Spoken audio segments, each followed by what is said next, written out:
What's up, everybody? It is, I guess, kind of round two of the review crew. So much Supercoach to talk about, so much AFL to talk about. But guess what? North Melbourne won. So I'm very, very happy. How we doing, fellas?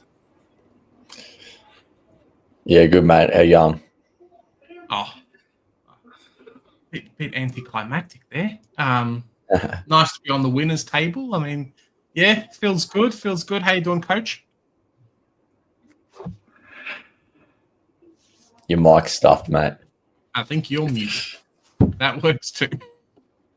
How's it going, Kai? While Coach has some technical difficulties. I'm good. I was able to get home and catch the last about 5 minutes of the Swans game, so I only caught one goal, and it was the crucial goal in the end. So yeah, pretty happy about that. Yeah, you guys were very, very lucky that Freo did not kick the ball about 2 seconds quicker, which meant that, hey, look, you came home with the 4 points, hey? Yep, I was even confused about that, to be honest. I didn't even hear the siren at that point. I was so zoned in on that it took about 5 seconds to realise. No, fair enough. Is Coach back or is Coach not back? I think my mic is muted. Oh, there you go. There we How's go. everything going? Good. Obviously, North had a good win on the weekend. Hattery was a bit of a letdown in so many ways and forms, both in reality and in Supercoach. But we have plenty of that to touch on later on. But otherwise, I'm glad round two is over. Yeah, me too. I mean, it's probably... technically it is the last week before real price changes and whatnot. And, just in terms of our Supercoach teams, there's a lot of things that have happened. I don't know about you guys, but Joe and I and the community team all brought in Tom Stewart last week. And, that worked out really well. So, yeah, got to figure out what's happening there. Yeah, look, I'm glad I started him and got at least a ton out of him at once. And then he does this. But... there's some hope left. We're praying that he's a test apparently for this week. So we'll see what happens. And I just seen Baz is potentially a test as well. So maybe he comes back this week, maybe not. We'll go through everything. Hey Michael, how you doing? Thanks for coming on. Coach, lucky Coach is there. Kai's here too. There you go. Captain Flash, how you going? Yaron, how you doing, mate? CWT, afternoon, lads. There you go. Well, this is me because I was late. Joe, how you doing, Joe? I made the most regrettable trade in my time playing Supercoach. Traded Flynn for Hall, and Hall scored 33. Yeah. Max Hall did not have a great second week, which is why I was a little bit apprehensive about jumping on him and Lindsay and a few other people. Obviously, it kind of worked out all right if you had Lindsay or Ashcroft, but Hall was not great, not making my best 18, and BJ was injured. So Flynn likely to play again. I think we may go through some injuries in a little bit, guys, but not sure about Flynn. West Coast fans seem a bit undivided. It's if you own Flynn in Supercoach, you want him to play, and if you go for West Coast, you don't want him to play. Yeah, he better play. Oh, my God. I was going to say, so I think some of us are a bit more attached to Flynn than others. No, fair enough. There you go. G'day, lads. Witnessing angry Supercoach God today. I can see it already. We're in a bit of trouble. Moving down. Michael, Whitfield, Dale, or Sinclair for the Perryman lads? Who would you guys go? I'd probably go Dale or Sinclair. Okay. Only Sinclair over Whitfield due to DPP. And I wish I had a mid-defender DPP in my team. It's annoyed me every week when I do trades. Yep. And it's annoyed me this week with O'Sullivan. So, yeah, I think one of those two. I think Sinclair and Whitfield, I think they score similar. Dale might even score more than both. So, I don't know, for value, for speaking on value, definitely Dale, I think. Yeah, Kai, who do you reckon? Which one? Well, under this assumption, I'm guessing they have Zorko, given that the Whitfield price point. So I'm guessing that's the case. I'd throw another name out there that I'm really annoyed I didn't actually go on. Go from Perryman to him this week, but would be Wangadeen Malira. I definitely popped him up in the chat, and then when he started going off, I was just like, this just happens to be the round that caused chaos. Poetic. It's poetic. Yep. Yeah. Coach, which one would you pick? I am battling with this myself because when you really think about it, if the projections are anything to go by, Whitfield, I feel like you either grab him now or you wait because he's probably going to get priced out for you because he's probably going to go to the 640s if he keeps up the form. Dale is very much a similar instance, but obviously a bit more approachable given his price point currently. Look, I think you could probably go Dale in my honest opinion, because if you grab Dale, you get a few good scores out of him, and then just say he backs off. He's probably at that price point where if it's not what you wanted, he's pricey enough where you can do whatever you want with him, really. Yeah, fair enough. For myself, I think it's the Whitfield, just for the pod factor too. I mean, unless you're doing major trades this week, no one else is going to have him. So if he goes big, everyone else is trying to chase the player. Works out quite well for you. I'm lagging. But that's all right. We'll make it work. Working down the list. God Hippo and 2 Angry Men. There you go. Captain Flash, I'd say Dale. Depends on how many round 12 buy players, definitely. We'll touch on Harry Sheasel a little bit in the North game, but yeah, we'll see what happens with him. Michael, there you go. Annalise, what's wrong with Gawn, Sarong, and Horn Francis? Stuffed me up bad this week, and Smith from Geelong was named and then didn't play. Annalise, Smith was out, I guess, kind of very early in the piece. A lot of people knew on the Thursday that he wasn't going to be playing. Gawn apparently had some family things happening, so we'll see if anything comes out from that in terms of information. So Wrong and Horn Francis is a weird one. Boys, are you guys keeping Horn Francis or are you guys getting rid of him? Because he's going to drop a lot in cash and has not stood up to what we needed in the last 2 weeks. Definitely hold him. I mean, didn't he play a lot of the game full forward? Yeah, but is he going to do that again? I doubt it. I very much doubt it. Yeah, I think they need him in the midfield. Is this Richmond? Yeah, I think like the things you got to consider with that is it wasn't like he just had a role change. They had Lukosius go down, and they didn't really have anyone else to fill that spot. So I think Horn Francis was that man to go there, and then they shuffled around some other magnets on the field to kind of cover that. I think they bring in, I mean, team sheets will tell us all, hopefully, when they announce who's kind of going to step into Lukosius' place in that role. Some people are suggesting Finlayson comes back and plays forward, or Radicalier comes back and they shift some other people around.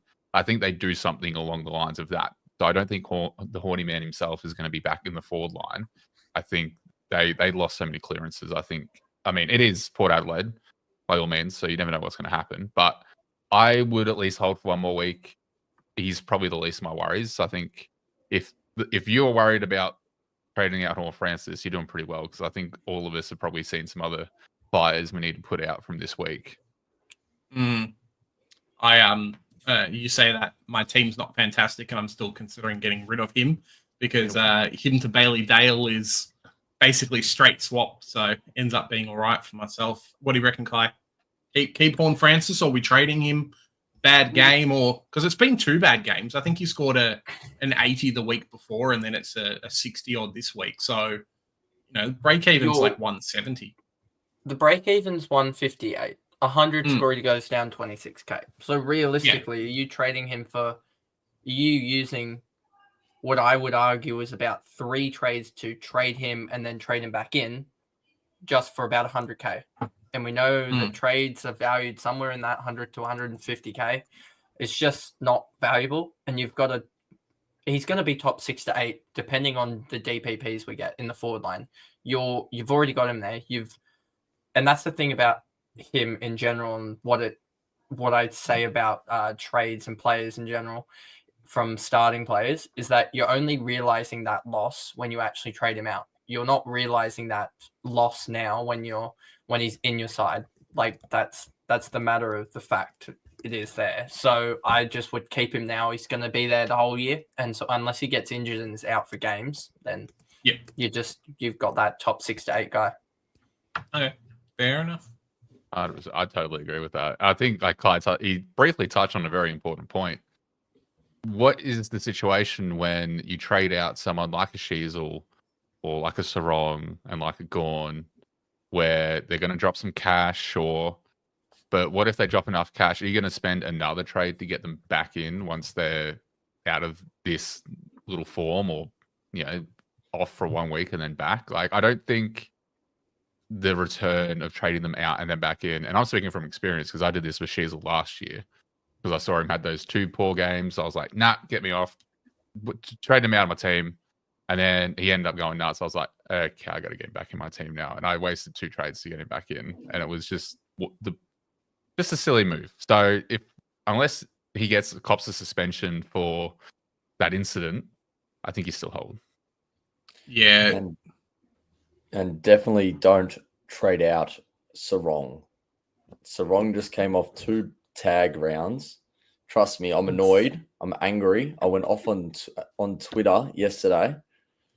But his fixture completely opens up now. So he has 2 tag rounds. He's got 100 in both. You should be happy and feel lucky that he got 100 yesterday, because it did not look like he got about 23 points for a spoil and an intercept possession with 2 bounces or something. So do not worry about Sarong.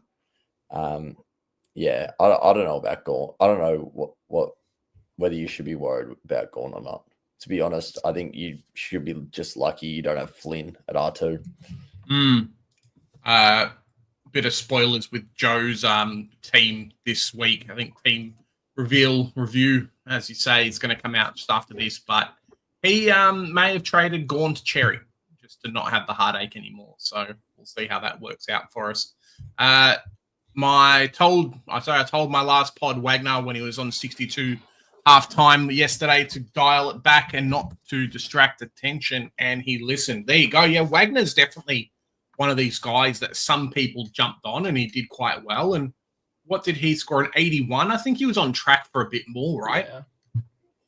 Yeah, he's gone 77 and 81, priced at, what's that, roughly 67, something like that. So, interesting. Yeah, that seems to be a big beneficiary. I can't even say that word today. Of the likes of Hayden Young not being in the team. So it's freed up him in that role and played quite well last year. Guys, if you haven't already, smash that like button. Let's get close to 50 likes in the stream. G'day, lads. Scored 1952 this week. Had Gorn. What are we doing with Horn Francis? We've kind of covered that a little bit. I'm still on that, hey, you can get rid of him, train, and then just upgrade into the player if he ends up being under 500K. He will lose money, but unfortunately a few good rookies on the bubble, 100%. And I don't want to slide back, giving another week to Short. Yeah, Jaden Short, if you can get rid of him, probably good. Seems to have lost a lot of the role from Ben Miller. Similar to a Perryman, right? Like Short's last couple of weeks have been okay, but not necessarily what we want. And I think it's as much of a time to get rid of him because we know the role. Barring like a Ben Miller getting injured and a few other players, he's probably an 85 average player and he costs 85. And, there's enough money there to play around with, right? If you want to get rid of Short and Perryman, just do it. Yeah, just stop the hurt, stop the pain. Go to someone that's actually going to perform. Again, like Dale's probably the most logical solution at the moment, just given his price. He's about to jump up and, or like most likely over the next 6 weeks, become unreachable if he keeps form. Yeah, I think just get rid of it. Stop the pain. Just move on. Yeah, definitely. It's a shame. Bice has a buy round this week because he would be the most traded in defender kind of in history, right? He will be next week as well. Yeah, definitely. G-Bags, hey fellas, given another Horn Francis, should we trade to Rankin or Rosie? Look, I don't mind it. You guys have covered how you guys feel, but sideways trade to get a better player in. There's some really good high-performing players at that price that are going to be unobtainable. Like Rosie's averaging a 129. If you don't have him, he's going to be very expensive very quickly. Rankin is getting close to that kind of performance too. Heck, even if you don't have like a Chera or a Callahan or something, you could downgrade and make a little bit of cash and then potentially get a keeper. So, Jay, hey lads, how was everyone's round? Somehow managed 2050. Bloody fantastic. There you go. When is Supercoach going to change his name from Supercoach? Fake news. I think he's talking about you, Supercoach God. We're not too happy today. I was actually thinking about this yesterday when I saw my result. I said, gee, I might need to change my name to Supercoach Fraud because this season is not what I expected. Mm-hmm. But yeah, I'll get a bit more angry later. I'll get through the questions and dedicated segment later on, guys. preserve my energy. Yeah, it's interesting, isn't it? Like, we'll go through the questions. Maybe we'll just do a bit of a how did this week go kind of segment, and then we'll head into the teams and everything else. Which trades do you guys prefer? Clark, Callahan, and Smith plus 20k, or Dale, Callahan, and Rankin plus 7? Well, considering Bailey Smith might not be playing this week, probably not Bailey Smith, right? Just one thing on Rankin. He got managed with, was it hammy tightness or something? I think they just they were winning by like 60 to 70 points, and they were like, hey, we need Draper to come in and play. Who do we get out? We don't need Rankin. I spoke about it in the team review a little bit, but it was just a case of at least, unless there was obviously injuries and whatnot, they're more managing him. Like, hey, let's keep the player fit for as long as we can, because he's obviously had injury worries and concerns from playing too hard. Yeah, well, I was at the game and he came off at one point and he was having issues with his hammy a bit. Like, they weren't not too bad, but he was just having issues. And then he came back on. He kicked that really bloody fantastic goal. Yep. And then got subbed out pretty much. So that's why I would have a little bit of concern trading in Rankin. And it's kind of the same with Smith. I mean, Smith's obviously got the injury. If he comes back, do you get Smith this week or do you wait a week? Because, yeah, I don't know. You don't want to bring one. Trust me, I just did it. You do not want to bring one of these stupid injury-prone players in and then have to trade them out straight away. It's not a good feeling. Both happen to be from Geelong. Yeah. The Rankin fixture as well is not that good in about 2 weeks' time. He has North, which that'll be fine. Gold Coast at Gold Coast is a rough matchup, but then he goes Geelong, who I could see them potentially find a way to have O'Connor onto him. And then he has GWS. Fremantle, Young will be back by then. Carlton, that's either Hewitt or Chincotta. Port Adelaide, he's going to get the Drew, I would think, assignment. And then Collingwood, he probably Perriman's back in the midfield probably by then. So that could easily be a good straight 5 weeks of him. And all it needs with him, because he's an impact player, is 5 or 10 less possessions and take away his goal or two, and suddenly he's looking at a very average score. Yeah, no, fair enough. It's maybe one of those cases, guys, of start the risk, don't bring the risk in. And Bailey Smith's probably a little bit different just for the price, but you're getting a primo in for that. Clash of the Titans this week, Freo versus West Coast. I heard this on the one of the live coverages just through YouTube today, and it's I think it's number 17 versus number 18, or two of the teams that are on the bottom of the ladder. So the west of Australia is not doing that well in the AFL this year, guys. No.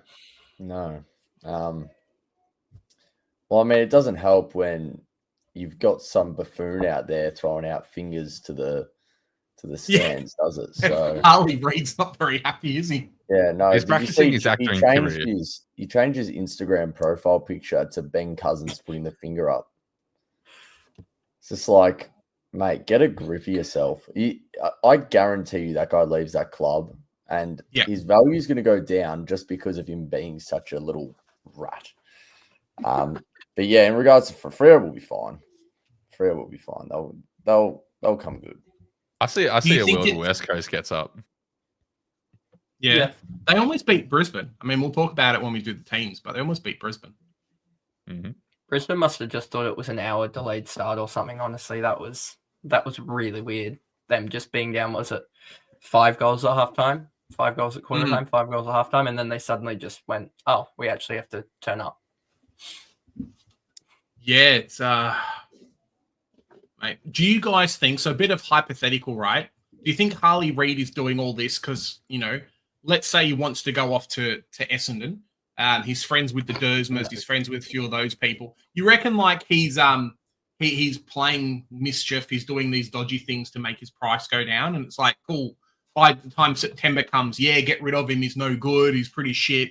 You know, all that kind of stuff. Or he's just being Harley Reid kind of glory child. That one. Okay. I think it's a bit of column A, column B. I think he could be self-sabotaging for sure, but I also think this is very natural to him. Yeah. Very I also natural. think he's getting stuffed over with the team that they're putting out. Their experienced players are just absolute rotten. Like, he's got Tim Kelly in the midfield. Like, he should have retired in, like, 2019, I swear. After Geelong brought him in with 3 first-round picks, and then, you're retired, and that's it. Yeah. Done. Okay. Fair enough. Big J, you said you wanted to fade Levi, yet you still want to keep Sullivan from North. Well, if you saw my post, I think it was throughout the weekend on Twitter, Sullivan has gone. I think it ended up being the better choice. He didn't do so well on the weekend. I'm not sure if it's a player to performance thing, but a lot of people talking about him not accumulating as much and being a reason why his scoring's down. Like he had decent disposal efficiency, whatnot. He just hasn't exactly scored that well for us. So he went. Probably should have dropped Lindsay like I wanted to. Dropped Levi to Lindsay, which means I could have got someone like Clark in instead of Stewart. But you know, hindsight is always captain in this kind of thing. But yeah, worked out okay. Kept Palpepper, came on with an 83. So very, very happy there, boys. Our punching bag from last week ended up doing okay for us. What a lifesaver. My goodness. It was him or Kako, and I just went, he's playing Richmond. I got to take the faith. Whew. That was a good. Is it bad that I want to trade Palpepper this week? No, I still think you can hold a grudge. Yeah. Like the money's just good. Like him to a Lindsay's 30K that I could use, or him to like a 117 rookie. Works out all right for me. Like you've got about a 60 or 70 break even difference between him and that's the wrong Powell.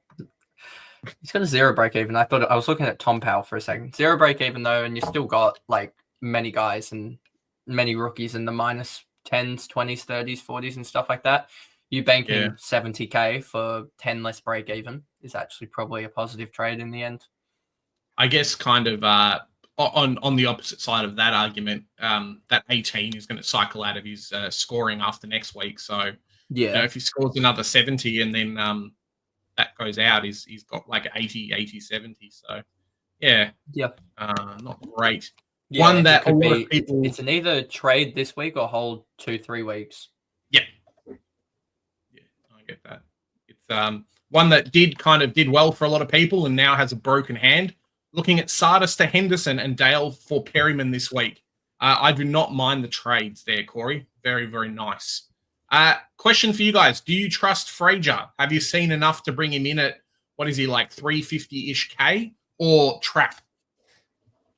I think he's a trap. I think I was the one that brought it up and then sort of started the conversation. And I think the consensus is at this point now, you really want those basically a guns and rookies almost approach from here. Clean out all your mid prices that are failing and get the guns and rookies, because at this point you can get instead of Short and Fraser, you can get say or Short and the DeConing, you can get them up to I don't know, a Dale and a Bice or something like that, or a Zorko and a Bice. I think are roughly about the same price. Yeah, it's a tricky one, isn't it? I mean, if you went the Skodfather style of playing Supercoach, apart from so if I look at my team, apart from Nod, who's obviously 2-round average of 93, you'd be very happy with. Maybe an Ashcroft, you guys would be happy with a 78, right? From a rookie. Yep. Apart from those two, all of the rest of them have kind of failed a little bit. Maybe Lindsay. Lindsay, obviously, I think 2-round average of 75 or something. Yeah, there's a lot of guys in the sort of 50s and stuff like that. I think Nevitt has a really, really good role. He just, if you saw the start to the game that he had before, pretty much prior to the Supercoach freezing their scores, he broke the game. He had, I think, 4 clangers in his first 4 disposals or something like that. I swear he was on -5 points, and his fantasy score was 20 or 25. He was leading Geelong's fantasy, but then last in their Supercoach or something like that. Yeah. I'm not touching Fraser, I don't think. I've put him in different trade ideas, but to be honest, I just want Zorko and Dale. So even though I don't really want Zorko, I don't want a 36-year-old, but I think he's proven you wrong 2 weeks in a row now. I know. He's scoring well. I might be wrong, and I might just have to get him in. And you know what? He'll probably do a calf this week, and I'll have to make another trade. But we'll blame you. We'll blame you if that happens. Please don't. You'll make me angry. No, 2 weeks in a row. Yeah, I think I just have to get Zorko in. To be honest, he's too freaking good. Yeah, I think the big prices are getting to a point where, like Kai touched on it, especially in the defense line, it's not working. Like in the mids, like you got Chera and Callahan, which are working. Even Oliver's working. He popped out at 130 out of all places. Absolutely crazy. But the back line, it's not working. Perryman failed. SDK, I dare say, had a lucky run to start with, but we kind of saw the writing on the wall quite early, and it just happened to show up with probably Stewart going out and having to move around some things. And then, I feel like, Fraser's a trap. I mean, Tara's probably been pushed back a few weeks, but Bont is still back on the horizon. Fraser, he's actual, I think up until the last few plays that he had with the ball, he was tracking for a 70. Yeah, and then all of a sudden he had goal some kicked the goal at the end. The goal went, and I think I put it in the group chat that he was on about 65, and then the goal got him to 95, and then it scaled up, and he was on, I think, 106. So I think the goal legitimately got him 30-something points. And it was very much the same the week before too. He was tracking for probably that 75, maybe 80 at max, but then just had a very impactful play towards the end of the game that got him some scaled up. So you take away those, he's sitting around that point where you probably wouldn't want to bring him in. And because I've considered it as well in trade plans, I could go get a Whitfield, but then I'd have to get maybe like a Salem or a Fraser. And then it's like, okay, if that fails, I'm at a loss. I could probably go down to Bice if it failed. Or is it worth, more going to a Dale and, as Kai mentioned before, as a Naz, where they're probably evenly going to outscore Whitfield and a mid-pricer? Yeah, definitely. I mean, goes back to that case of start the risk, don't bring it in, right? It's it's worked out quite well for us there. Where's that one? G-Bags, thank you very much, G-Bags. Which rookie mid should I bring in for Sardis this week? Already have Ashcroft, Lindsay, Nevitt, and Nod. Ooh. Which player should we bring in, guys? What do you reckon? Henderson is left. Yeah, Henderson's probably the obvious one. I think. No, Henderson, I think, is the right one. Averaging 63.5. He's currently in my flex. 99K. You're banking 100K and then getting a better player, so works out quite well. I think he's the odd one out of the big five, I would say. Maybe. Or maybe Campo, but I feel like he probably has Campo. He probably just hasn't said it. But yeah. Henderson's a weird one too. just slotted straight into the team, mature age player, similar to Bice, right? Where they've just come in and then they started to dominate. So it's great for us. Hi, Mark. How you doing? Nice work. The Ruse Big J. I'm very, very happy. And the Waste Essendon performance. Worst Essendon performance in 30 years. Mate, you guys got slapped. We'll go through the teams and whatnot, but Essendon scoring 100 points and didn't even win the game. I don't know if that's happened much in recent times, so not great there. A couple more questions, and then we'll head through the teams for the week. Should I trade out Perryman, Sardis, and Foss, or O'Sullivan, obviously from Geelong, Callahan, and Lindsay, or do Perryman and Foss to Rankin and M. Reid?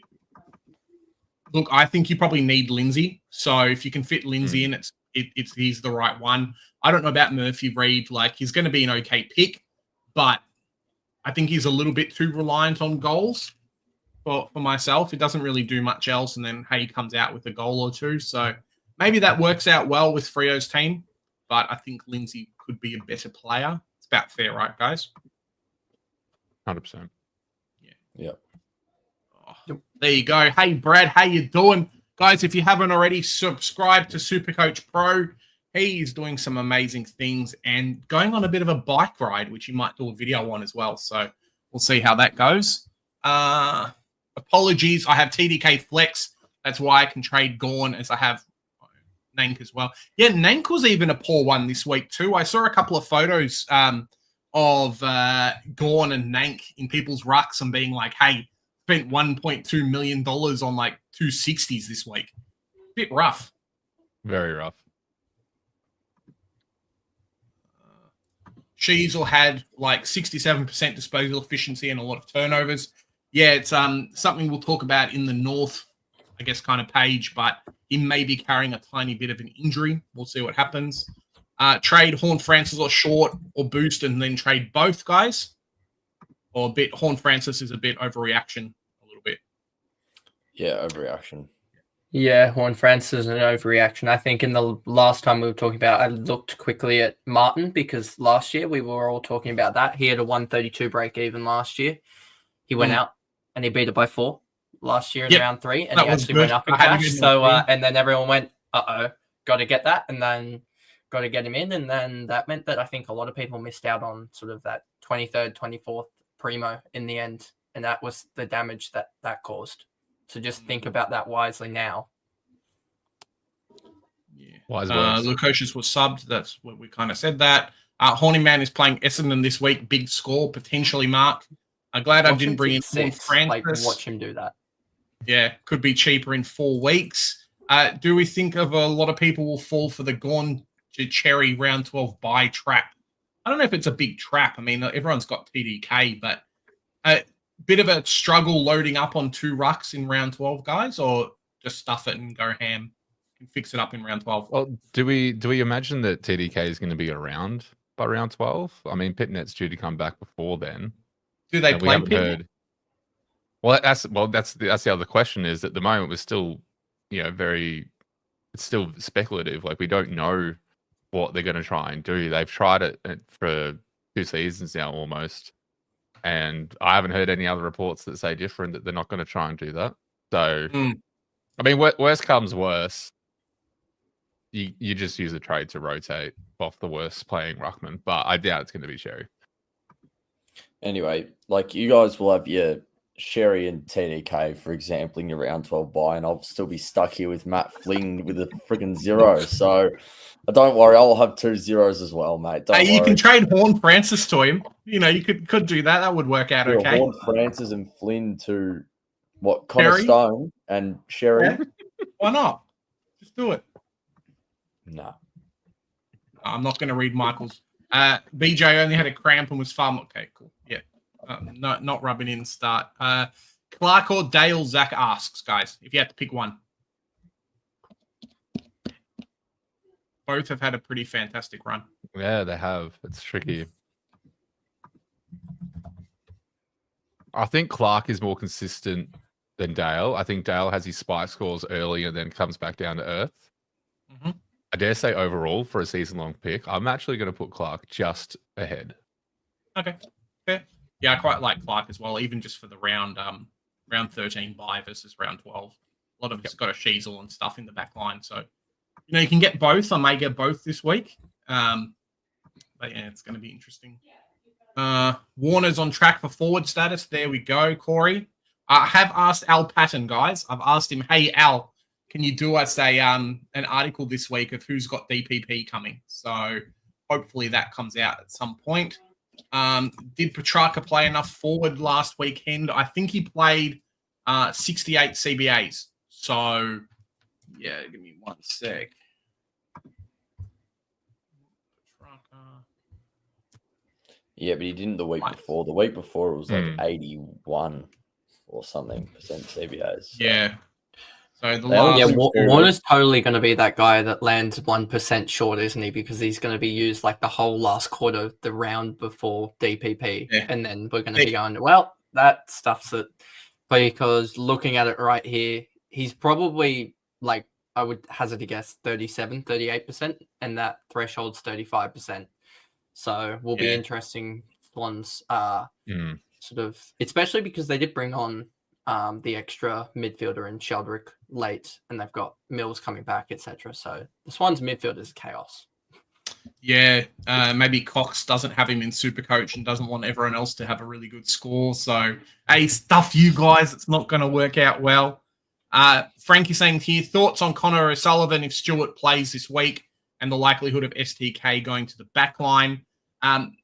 Speaking to Rodney, I don't know if Rodney's in the chat, but avid Geelong person, I think he looks like O'Sullivan will play regardless, right, guys? Like, maybe doesn't have as much of a role, but I don't think he's going to go back to the VFL anytime soon. Pretty fair to say? Mm. He did well on the weekend. Yes, he did. However, Chris Scott has a habit of writing things on the wall and either following directly in line with that or going complete opposite, and you can never kind of guess it. But there is a direct line that until Colo Jasny is ready, Sullivan has that spot. As soon as Colo is ready, he's in.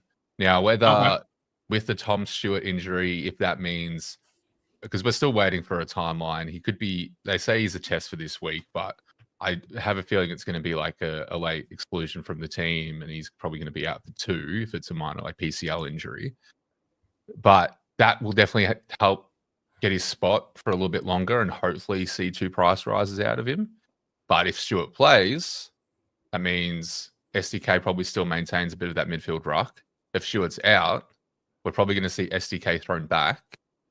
So then if Colo comes back, where does Sullivan fit? Yeah. So there's a lot of question. Like I still think he's a great pick if you need it. Like if you need to get Perryman down, can't go Bice yet because you need someone playing. I still think that's a solid pick, but just understand that there's all chances you're just going to get 1 price rise. And he only's got a 45, I think, last week as well.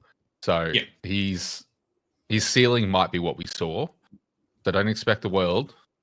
But yeah, I think. Yeah, I'm just undecided. I'd honestly wait till team sheets to lock him in, but I still don't think it's a bad pick if you have to do it. If Smith is injured again this week, do we keep him or do we trade him off? Personally, I think you're saved a little bit, Annalise, with the fact that it is best 18. So you can just put a guy off the bench on field. If it wasn't best 18, I'd probably be advocating to trade him out. Jai Simpkin, top 6 forward, guys. Bit of a preseason prediction or I guess kind of round 2 prediction. What do you guys reckon? I don't see it. No. He had a great game on the weekend, but I don't think it would be enough. Great player, but yeah, from a Supercoach, he was good last year at 300k when everyone brought him in.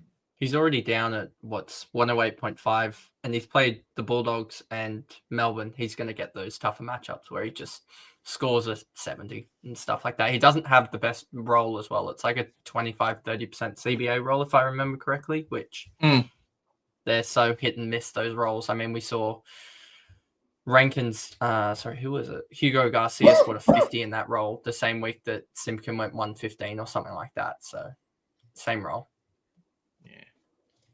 Yaron, thank you very much, Yaron. If a player drops an easy mark, is the kick from his teammate then rendered ineffective? And in your opinion, how is the ever increasing not 15 hindering scoring, especially from defenders, if at all? I hate the not 15 because there's some clearly 15, like from one kick of the defensive 50 to the other side. Similar to the play last on, kick I in the think some Swans teams was 25. Yeah, exactly. I think there's some teams that like to play slow in the back line, and the umpires don't like it, so they just call play on. But what do you reckon, Coach and Kai? Probably are more stats-based guys on the show. It's if I kick the ball to you and you drop it, is it bad for me or bad for you guys? It should be a clanger for the guy taking the mark. If it's like uncontested, you would think it would be a clanger. If it's contested, then that's probably where I guess it's subjective, I would think at that point. But yeah, it definitely is, I think, hurting a lot of the defenders scoring. In fact, this 15, non-15, whatever you want to call it. Sydney's defenders are struggling a little bit with it, I would say. Yeah, I totally agree. I think it is hard, though, because like I just mentioned, if it's an uncontested and they drop the mark, then the guy taking the mark takes the hit. But if it's contested, is it then for the defender that did the kick or whoever did the kick, is it classified as a effective disposal or like what? Like there's a few things that are, I would say, not 100% clarified from Champion, which I would love to get information on.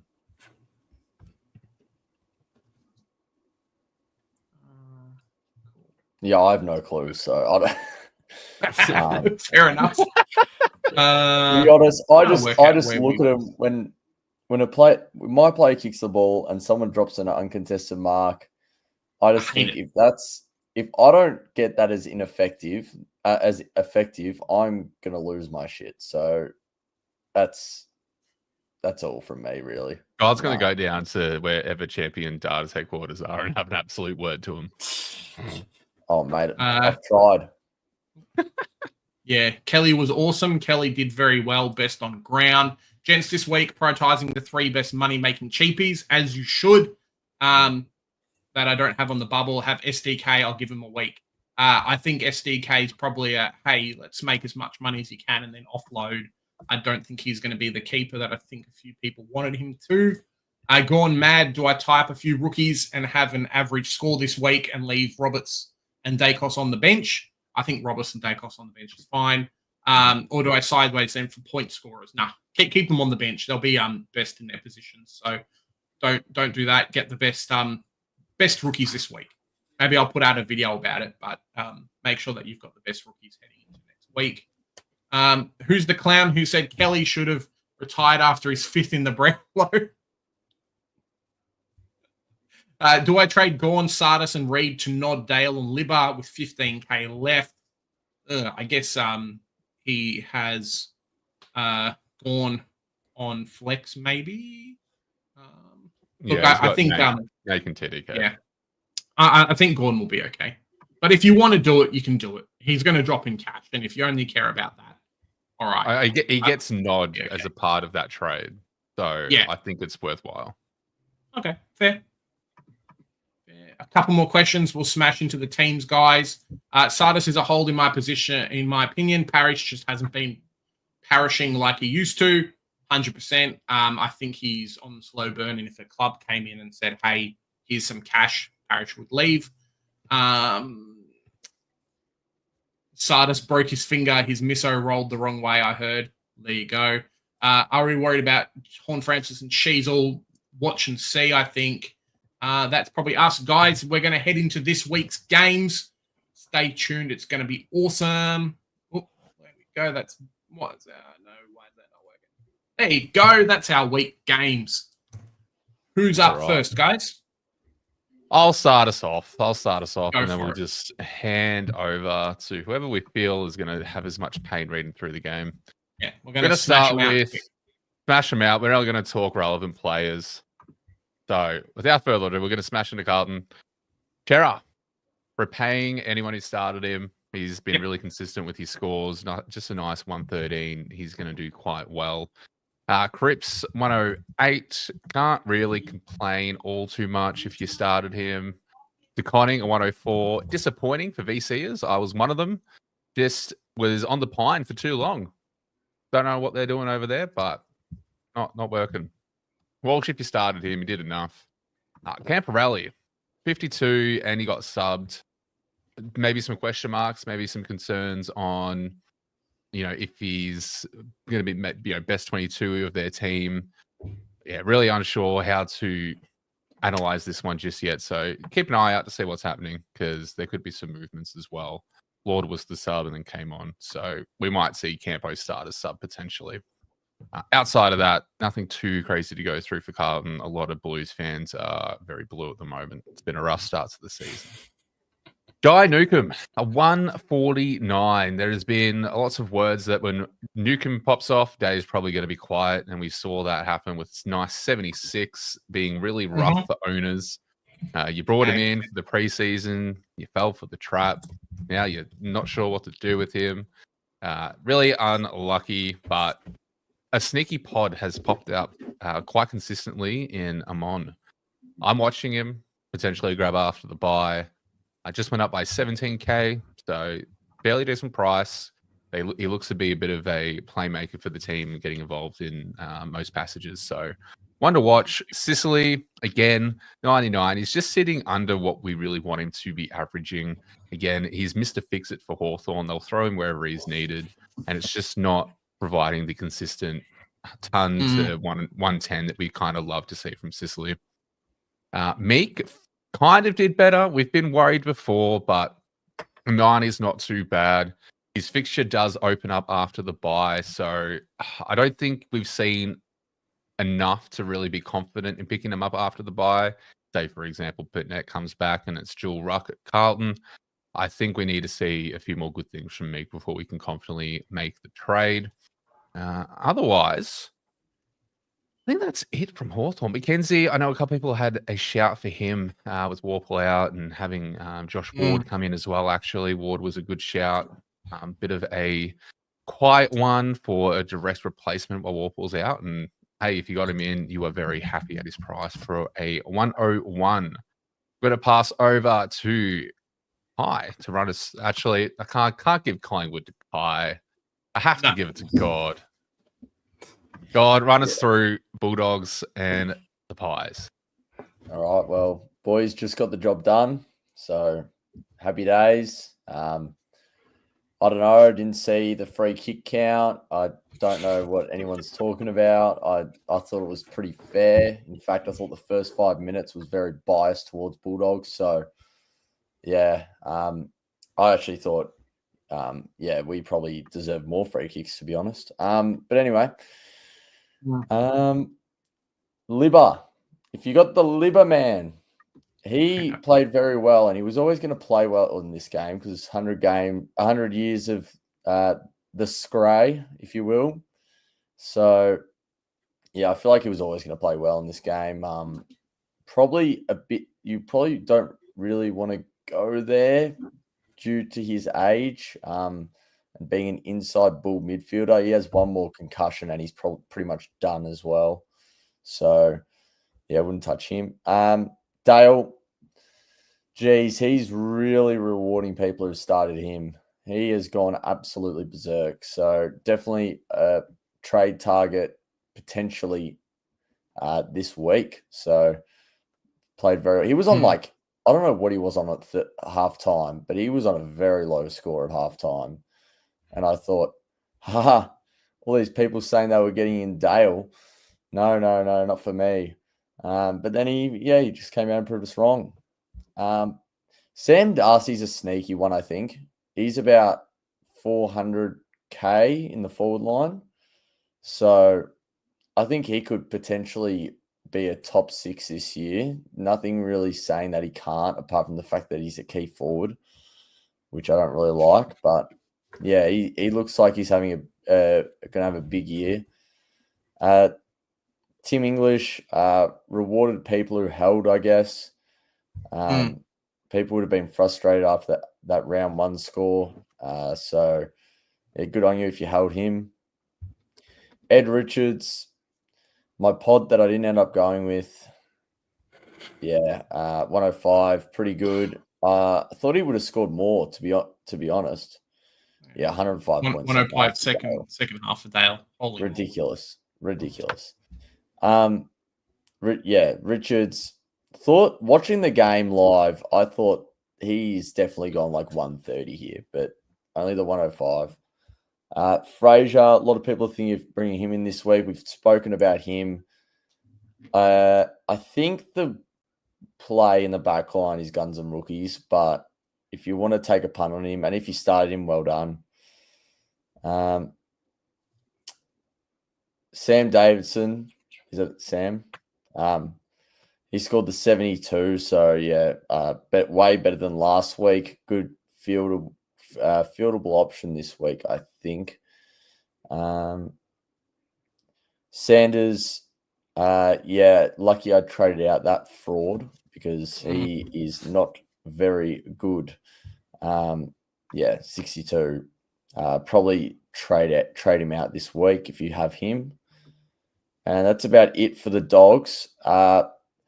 My pies, Nicky Dacos. So yeah, this man's gonna be my first upgrade. Honestly, he's had a couple of tough weeks, being tagged, but this week, these run, I think now is pretty good. Okay, you'd probably have a better idea of that, but that was my big question in my game review of this game was, do you pick him up post-bye, which is Carlton? You're not going to pick him up for Sydney because James Jordan is taking the piss out of any leading mid. Do you pick him up for Brisbane with Berry, or do you pick him up for Anzac Day? And I genuinely think there could be an even split, but I'd be more favouring the Anzac Day because that's when his run opens up Essendon, Geelong, Freo, Adelaide, North, Hawks, Melbourne, St Kilda, West Coast for 10-week run where he gets possibly like one hard tag and one half tag. Oh, mate, definitely first upgrade target for me. Darcy Cameron, rewarded owners who held last week. You would have been very disappointed.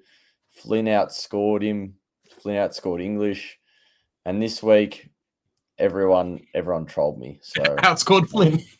Everyone decided to play. All rucks decided to play well, apart from Gorn and Nank. So yeah. Yep. Yeah, they do Captain Flash. Who else do we have here? Somehow Steel Sidebomb's gone 109 and 107. So I wouldn't be picking him up. Don't be picking this guy up. And don't get tempted by it. I don't know what his break even, what it says there, doesn't it? 54. Don't pick this guy up. He's looked very good the last 2 weeks, but yeah, do not pick that man up. Dan Houston, so pretty average if people started him. Played well last week though. His average would still be around the 105 mark, you would imagine. But yeah, no. Probably might score a bit inconsistently with the way Collingwood play, I would imagine. And Perryman, yeah. Oh, Ned Long. Wait, let's talk about Ned Long. I thought this guy got robbed. This guy played a very good game. He should have probably scored 80. I don't know what these stupid champion data people think, but he should have scored 80. I didn't pick him up in the end, obviously, because I'm not that crazy. But 57, he should have gone 80. So if you picked him up this week, I'd be very annoyed with how champion data rated his game. Perryman, yep, glad I traded him out. The only issue was I traded him to bloody Stewart. So I think I was saying it all last week. This guy's role is going to change. It is so obvious. Just get him out now because it's not looking good. And lo and behold, it did. So yeah. A good question for you, guys. Do you think it was going to change regardless, or do you think McGuinness going down had a massive sway on his role? No, I think it was going to change regardless. I think Interesting. maybe it probably did. Ned Long can only play midfield, so it probably did in that regard. But Perryman, you can swing him anywhere and he'll play okay for your team. So bit of a Mr. Fix-It. Yeah, a bit of a Mr. Fix-It. He's kind of taken over that role from Hoskin Elliott, did that a lot. So he's kind of been put in that role where you can just chuck him anywhere and he'll do all right. So, and he's too good to drop. So, but yeah, that's that game. Who are you passing it to?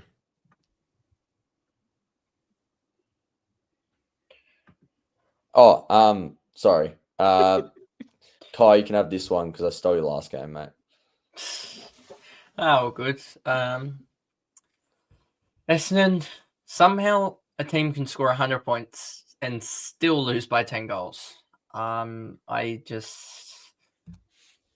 just confused about Essendon's mantra about their style of footy and everything. And I mean, it's entertaining because there's goals galore, but it's not good for the mental state of their fans. Zach Merritt is literally carrying this team, and he's probably going to be ending up the only noteworthy Essendon player in about 4 weeks' time, unless they start debuting guys. He ended up with 36-4, which I believe was only 7th or 8th time in the 18-team comp that someone's had 35-4, and Gary Ablett has 2 of those. That just shows how much of a carry that was. Caldwell, I mean, he's an interesting case, and I feel like there would be more buzz if there wasn't this round 4 bye. And so he's definitely one that I would just put on the radar for after it, and just because I have a feeling he might just be cheap enough after it that he could be an upgrade if he continues on. And then flying through Essendon, because they did horrifically. Nick Martin, that's a forward watch at the moment. I just wouldn't be picking him up until we know that. Sardis, well, he's an interesting one depending on injury, I guess, because he's obviously missing this week, then missing the next week with the bye. But if they say, yep, it's only a 1 or 2 weeker and he'll be back after the bye, I feel like just due to his break even being so low, that he had 25 and 11 clearances with a broken hand or a broken finger. So I feel like if they just give him a chance, because they are so shocking, if they give him a chance post-bye, I feel like he's still going to be the guy that you can just long-term hold. Whereas he's going to catch up to Finn O'Sullivan in... He needs 2 jumps of price, and Finn O'Sullivan can have 3 or 4, and he'll catch him up. That's how quickly I feel like Sardis will catch him up.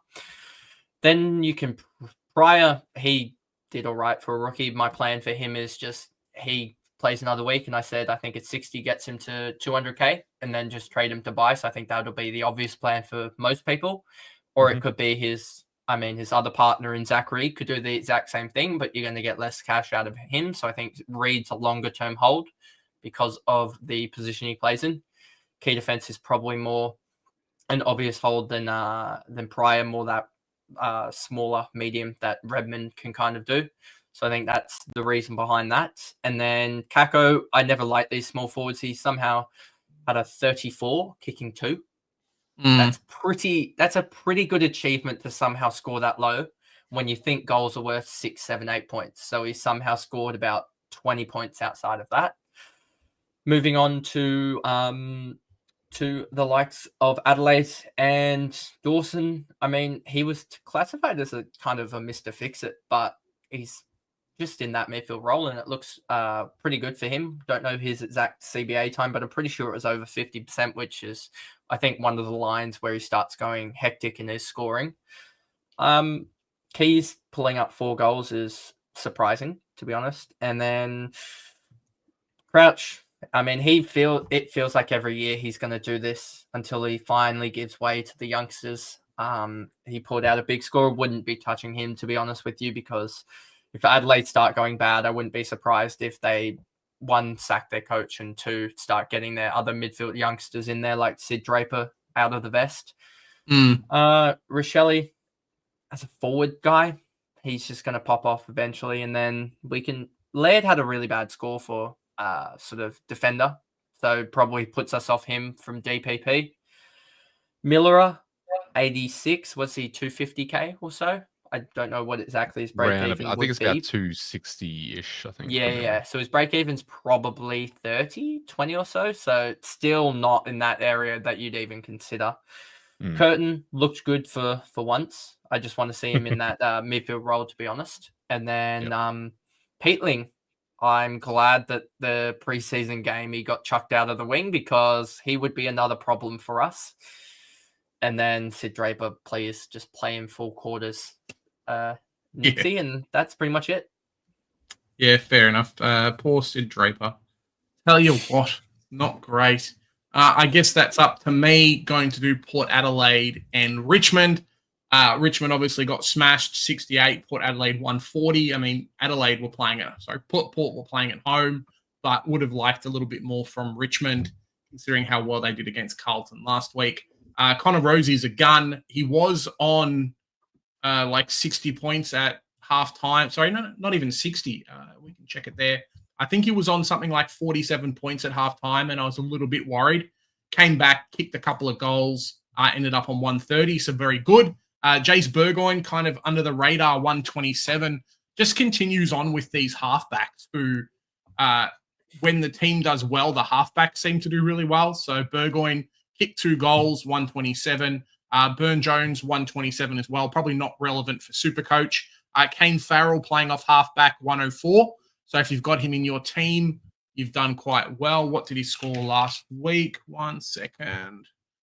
Scored 100 last week.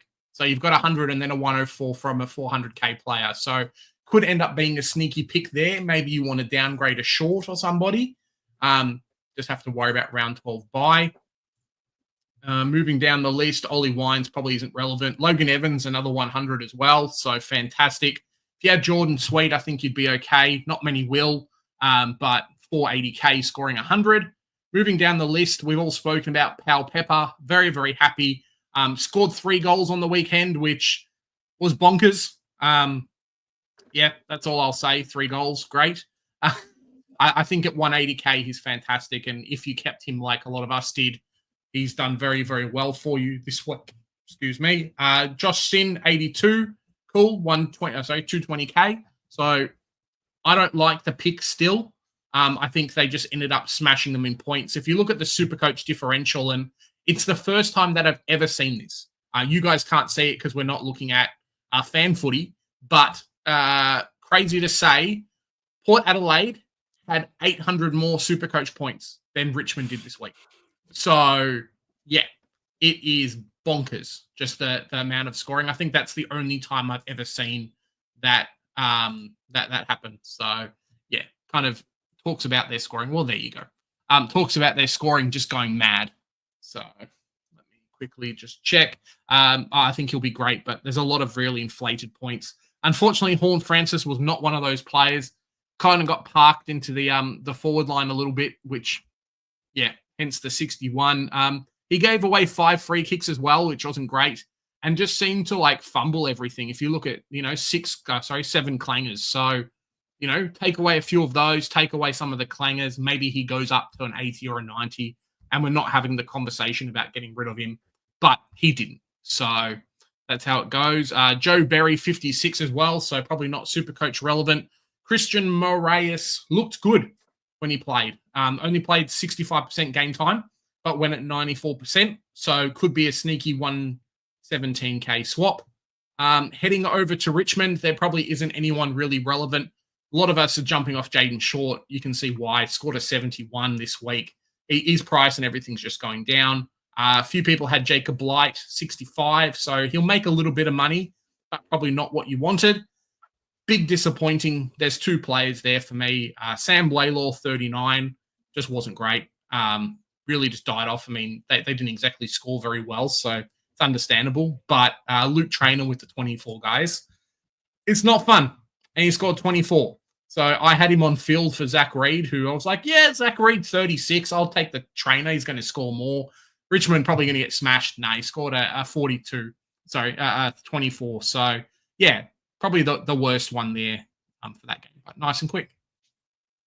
Love it. Yeah, look, I put Reed on field, saw the 36, and I'm like, oh no, I've made a mistake. I should have put Trainer on field. And then You that did better. aged very well, apparently. Yep. So Yeah, it was just that kind of my week, guys. D6 was gonna somehow my D6 was whichever out of the 3 I picked, including prior, was always gonna beat my bottom 5. So I was like, at least we have best 18. And that's the thing, is a lot of us didn't really feel the punishment of what actually happened because it was best 18 as well. So I love best 18. It's so good. we got It saved. is We good. got Tom kissed. Stewart with the 8. Come on down. Yeah, Love well, it. we're about to get into what a shamble this game was from a category perspective. So, Jack McRae, a 162. We have got Premium McRae back. We've got the royalty back. Can you believe it that we have a viable, if not like perfect VCC option who's under 400k? So good. My goodness. So I think everyone from here on out, like McRae has Richmond this coming week. I think you have to at least put the VC on him just to see what happens. Can I but a just say 160 the projection for him is 78k price rise as a mid-pricer? Yeah. Only problem with that projection is I think St Kilda play. Oh no, St Kilda play Saturday afternoon, so it's not too late in the weekend to go VC. No, and I think Freo that has the Weagles, yeah, because they have the clash. So you could honestly, just as a quick tip, you could go a VC on McRae, and then potentially if you got like a Sarong or a Clark, you could potentially pop the captain on him for a solid safe score. But getting into more of the Saints, Marshall, they have dropped Boyd. So Marshall went back into full-time ruck mode and did decently against the Geelong. So it's not the most amazing. He came up against Neil and Blitzcarves and SDK, but 121, very, very solid. Sinclair has repaid and shown us why he was even a consideration before the interrupted preseason. A 145 has definitely put his hand up to be in that top 6 if this maintains. Amazing stuff. Amazing stuff. Naz, the man that Kai wished he brought in last week or this week, 113. Very, very solid. Probably getting towards the upper side of what Naz can provide. I think we probably estimate that a ceiling about maybe 125 is probably where he's at. So 113 is very, very solid. I have no qualms with anyone wanting to bring him in at any stage. He's definitely a safe pick. Still, Supercoach wise, 106, not seeing enough. I don't think many people have him anyway. We'll get into the disappointments of this game for St Kilda because there were a lot regarding the rookies. We'll save the worst for last. But O'Connell, again, for what the carnage it was, a 42 was actually like second best compared to prior, or third best if we include Bice. But we'll take the 42 if you had him for a 118k rookie or roundabouts.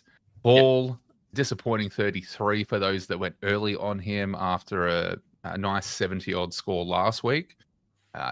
He might come back. He might be able to repay, but daunting times if you brought him in. Stocker did go down, so there is word that there is potentially Hasty coming back, which I would be frustrated because I traded out Hasty this week. So if he comes back and then does really well because he had good form, one to watch if you didn't grab him. And then Garcia did not repay holders as he was named sub. Was only on for 29% of the game and provided us 25 points. Hey, that's like a point a minute. So it's not too bad. It's just not great for 245k. Let's be clear. No one ever had any issues with Garcia's scoring potential from like a PPM perspective. Clearly just not given the role. We've gone from he's third banana to he's on the bench and got the vest. I think this is the new Bevo. Are we calling the Saints the new Bevo-ish team? That's unfortunate. We'll get into my boys, the category. No one scored a ton. And our highest scorer was Atkins. That's when you know it was a rough week. Absolute rough. I will say, though, the silver lining, Flossy, the sub, 84. Did come on for Stewart, however. So, really unfortunate. But potentially one to watch if he can get a role. It's Humphreys, cheap. yeah, nice and cheap. So cheap rookie that you can bring in for an 84 scoring potential is there. So we'll see what happens. Lawson Humphreys, Mr. Consistent around this mark of the 80-point mark. He's still around the 400, just over 400K. Could be one to watch just if you're looking and you need to kind of break glass if Stewart is out as well. Nevitt, 58. Kai did touch on Nevitt a little bit before.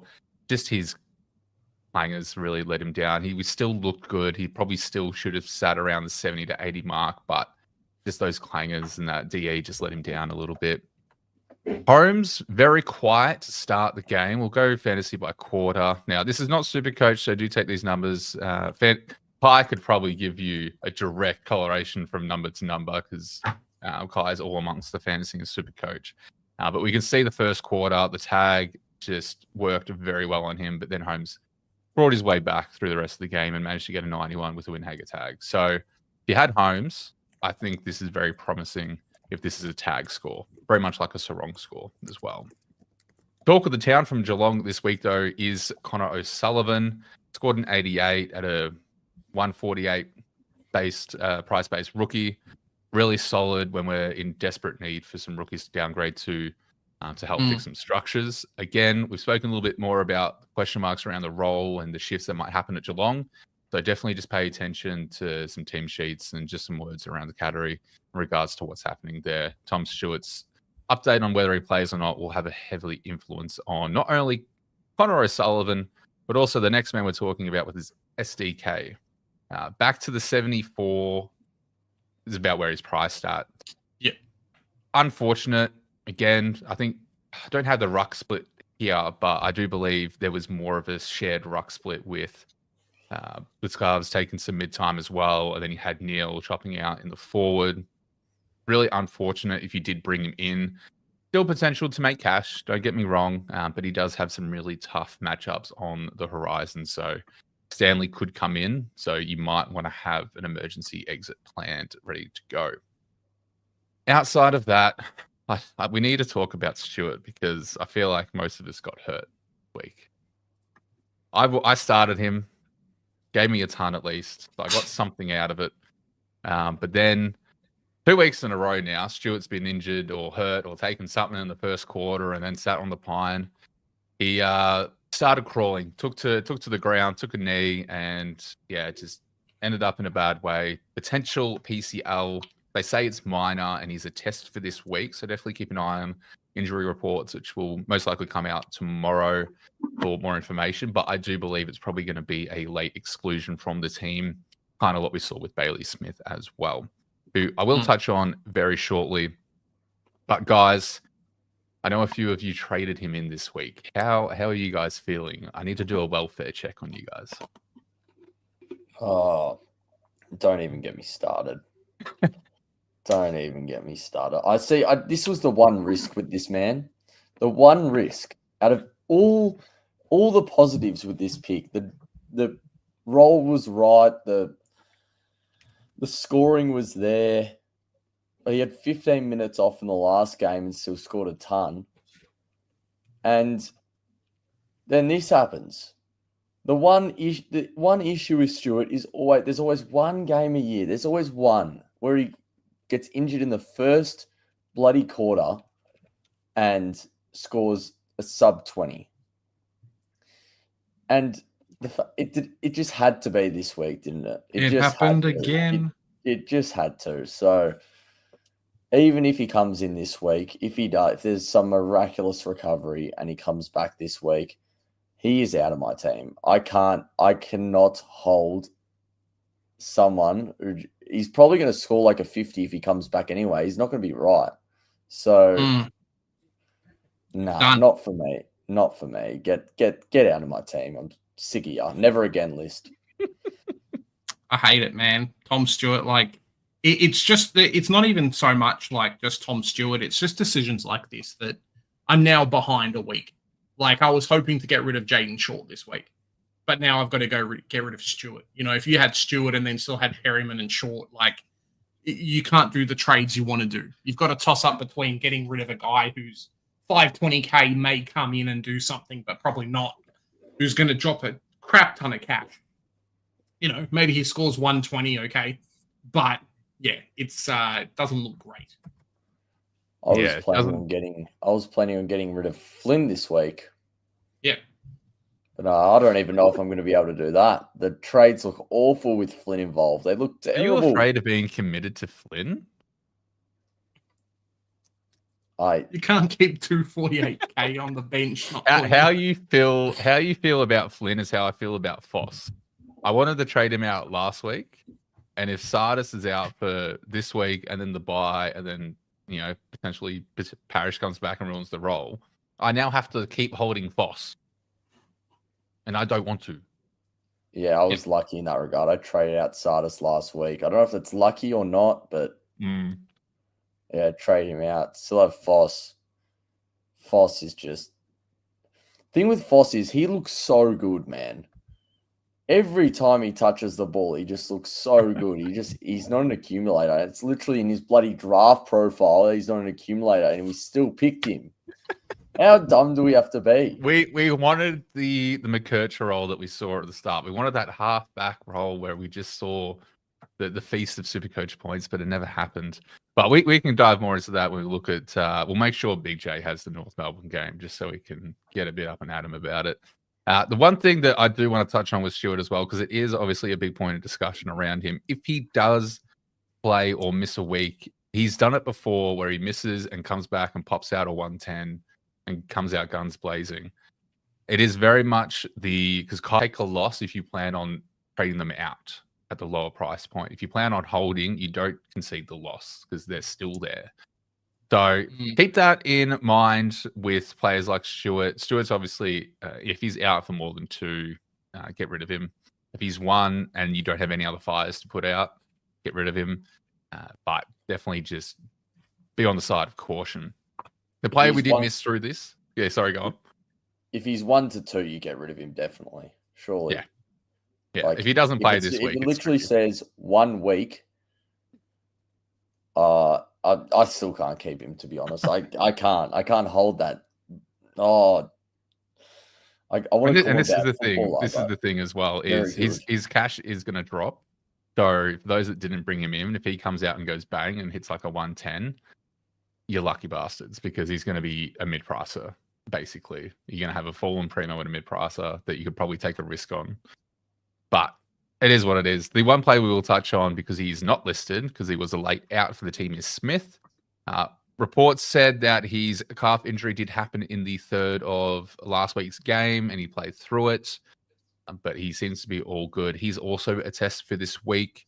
One to watch. Are you guys looking to bring him in this week if he's playing, or are you going to wait to bubble to get him in?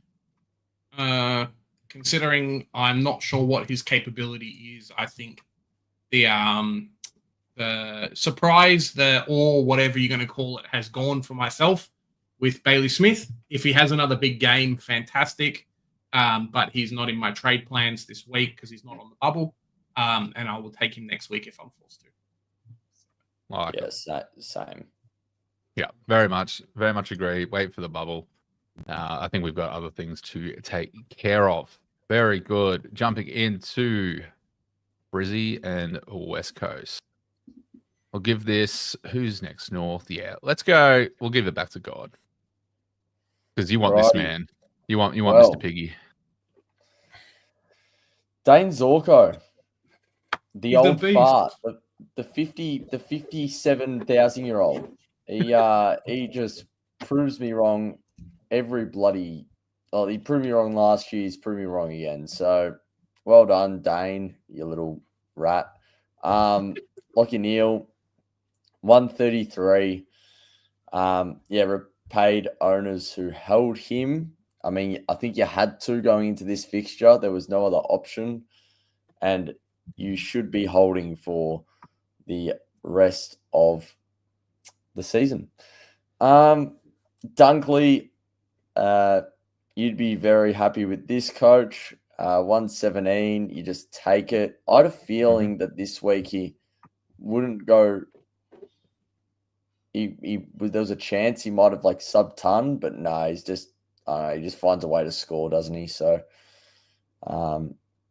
this one's an interesting one. Now, Will Ashcroft, he was on about 35, 40 at three-quarter time and just pops out a 60-point quarter. Just all these people getting all this luck, and I get in a Tom Stewart. So, is what it is. If you have him, you'd be a happy man. Who else do we have here? Probably Levi Ashcroft. Didn't really score in the last quarter and a bit, so could have been a really good score, I think. But yeah, just you take the 72 and run. And that's about it. I think Big O will come down in cash as well. Maybe one to keep an eye on for me, who needs to go up to someone. And Sam Day, first game in a long time, so good on him. All right, on to the Weagles. Now, not many relevant players here, but Tim Kelly played very well. Wouldn't be touching him at all. Jeremy McGovern, I don't know what he scored last week, but he'll probably be around that top 10, top 12 mark again this year in the back line. So if you started him, you wouldn't be mad, I don't think. Who else? Is Clay Hall relevant? Not this week, but potentially in 2 weeks. Okay, well, he got an 88, so keep an eye on him. Dewar, he played very well. Very, very well. Yeah, thought his first half was amazing. So, and he did look absolutely spent after every time he got the ball. Like he was hands on knees. He just looked cooked. But he kept going, so good on him. Elijah Hewitt. So 58. He did not, I don't think he got a single point in the last quarter at all. So our two rookies in that game, yeah, what does it say there? 3 points. 3 fantasy points, which probably translate to -3 points in Supercoach. Yeah. Okay. So, yeah, I think he was on about 62 at three-quarter time, I think. So he went backwards. But yeah, you just ride the wave with Elijah Hewitt. I think his best footy's hopefully in the next few weeks, because I think it can get a lot better than what it was. Anyone else here? What do we think? Because you obviously had Flynn, BJ Williams, 23 hitouts. Do we think Flynn has a chance of coming back? Do I think? I do think Bailey Williams played 2.5 quarters and cramped up. So this is what I'm at. We have Flynn diaries is later, but I'm going to get completely into this. I've written some notes. Awesome. So we'll pit it. I'm going to get into it. But yeah, I think I won't get into it yet. Archer Reed as well. He might get dropped. Like, he wasn't that good. 7 disposals, 13 hitouts. I think Bailey Williams and Archer Reed are probably equal in regards to forward input. But yeah, it just depends, I guess. Love it. Can't wait for the Flynn Diaries. Big J, tell us about your boys. Oh, well, it was a good game for North Melbourne. I mean, we came out, we won, dominated against Melbourne, almost doubled their score. First time in the top 8 in the ladder rankings in a very, very long time. So I'm quite happy with that. Cherry smashed Gorn 1 for 6. Mate, we spoke about earlier about Max Gorn and just off-field stuff. I'm not sure what's up with him, but if you're a Cherry owner, 136 this week. I think he scored quite well last week too. 1 second. So he's got 258 for 2 weeks. So he scored like 124 or something last week, 122. So you'd be very, very happy with the pick. Tom Powell dominated. Very, very sneaky pod. He was the one that we saw a little bit last year that was going to break out and has done it a little bit the last 2 weeks. Though last week he did score an 80 odd. North Melbourne itself wasn't that great as a team, but Tom Powell in a winning game was just everywhere doing everything. Midfielder racking up the disposals like he's supposed to. Caleb Daniel, nice to see him in the role again. Last week was a bit wishy-washy. This week, definitely Caleb Daniel went bang. Just great link-up player. Took almost all the kick-outs as well, which is what you love to see. Paul Curtis, probably not Supercoach relevant, but nice to have the 3 goals. LDU, I said wait on him. People kept asking, is he going to break out? What's going to happen? Not yet. It's probably the best thing. But you're probably getting a 108 from him anyway. Just look at like the amount of points that were shared around in the team. What is that? 3. That's like 7 players over 100 in Supercoach, which generally doesn't happen that often. So someone has to score. Paulie, Jai Simpkin, we kind of covered. Charlie Comben, something like 12 marks, quite a few intercepts, which was great. Harry Sheasel's one to watch. If you didn't start him and started a Clark or started someone else, you'd be very, very happy. You can downgrade if you want to for the extra money. Like if you had Jaden Short and you said Sheasel to Dale or Sheasel to Clark, banking 60 odd K, and then you could somehow get up to a Dale from a Jaden Short, I wouldn't mind it. I think he's carrying something at the moment, but a lot of us don't have that type of luxury trade to be able to do that. So it's not great. Parker's probably not Supercoach relevant. Moving down the list, it's a bit rough. Finn O'Sullivan, who I got rid of last week because he was 200K, I think Saturday when the Bailey Smith news came out. So scored a 42, probably one to drop. There's a lot of options that you can get in for, 117, 119K. Even like a Lindsay, you're banking 50K and you're looking quite good. Sucks for the people that brought Constanti into the team as well. He'll be best 22, but I think the 75 last week was a bit of an apparition. I'm not sure so only 2 tackles for him. Really good pressure forward, but gets a lot of points from his tackles. So it kind of doesn't work for that.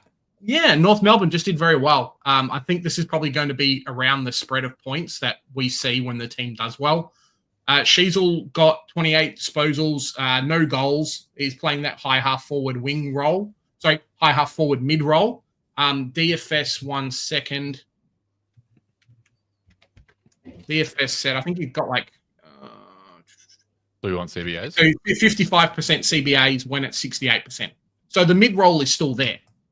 He just didn't do what he needed to do. I mean, if he went at 80% disposal efficiency, you're getting 100 from him. So yeah, it was the 7 clangers that just killed him. Just a little bit rough there for him. So yeah, really nice from North. Hopefully we win next week. Heading over to Melbourne. Bunch of stinkers. I mean, no one wanted Kyle Chandler in their team, and the 151, I think it's probably not going to be great anyway. He's not going to do it again. There's a couple of questions asking, should I bring Chandler in? What's going to happen with CWT? He's asking here, what do you think? Who's going to get dropped for Cozzy next week if he comes back? It's probably Turner, to be honest. I think he's done in that type of role. And yeah, I think he'll be the one. Henderson should play. Lindsay should play. One's a mid, one's a winger, so they won't get stuffed. It will be Turner, I think. Clayton Oliver also gets dropped too. Who? Spargo. Oh, yeah. And Jefferson's out as well, broken something. And Aiden Johnson should be back next week, hopefully, from the 1-game suspension. Clayton Oliver, 130, back to his best, dominated, 36 touches, 1 goal. Christian Salem, if you had him at 400-ish K, you'd be very happy. He's done very, very well. Seems to have jumped into that kick-out role with Stephen May being out for a while. So if you were able to project that, you would be happy. Moving down the list, if I had Petrarca in my team, I would not be happy. 78 is not great. I think Will Phillips was going at him for a while there, so might have stopped him from getting a bit of the, not nice tag run with player. Xavier Lindsay has now jumped into everyone's calculations with an 86 or 85 last week and a 78 at 156K. You kind of have to. Henderson, similar thing as well. moving down the list, probably Max Gorn is the one to talk about. You can keep him. You can sideways him to Cherry if you want to. Yeah, it is what it is. Rivers, hopefully you guys don't have him. Not relevant in Supercoach. Did quite well in the practice game against North, but went missing once Oliver and Petrarca came back. And guys like Lindsay went in the side. So, yeah, that's probably about it, really. Harry Sharp, a few people might have had in their side, but not really Supercoach relevant. Love it. And Kai, to wrap us off with I dare say one of the more competitive games for the round for your boys. Yes, Flash. Yes. I forgot. Sydney somehow tried to give away the game. Freo tried to give away the game, and then Sydney got it late is probably a good description of this game, to be honest with you. Clark, 122, 24 touches. I would hazard a guess he probably led the kick-ins there for Freo. So he's in that discussion with all those clump of 540, 520k players. We lost a couple this week, I'd argue, in Holmes and Stewart out of that, but there's still Sinclair, Wangadeen, Malira, Dale as well. So you got probably 5 guys to choose from, and I would hazard a guess 2 of them are probably going to be top 8. So it's just picking the right one there.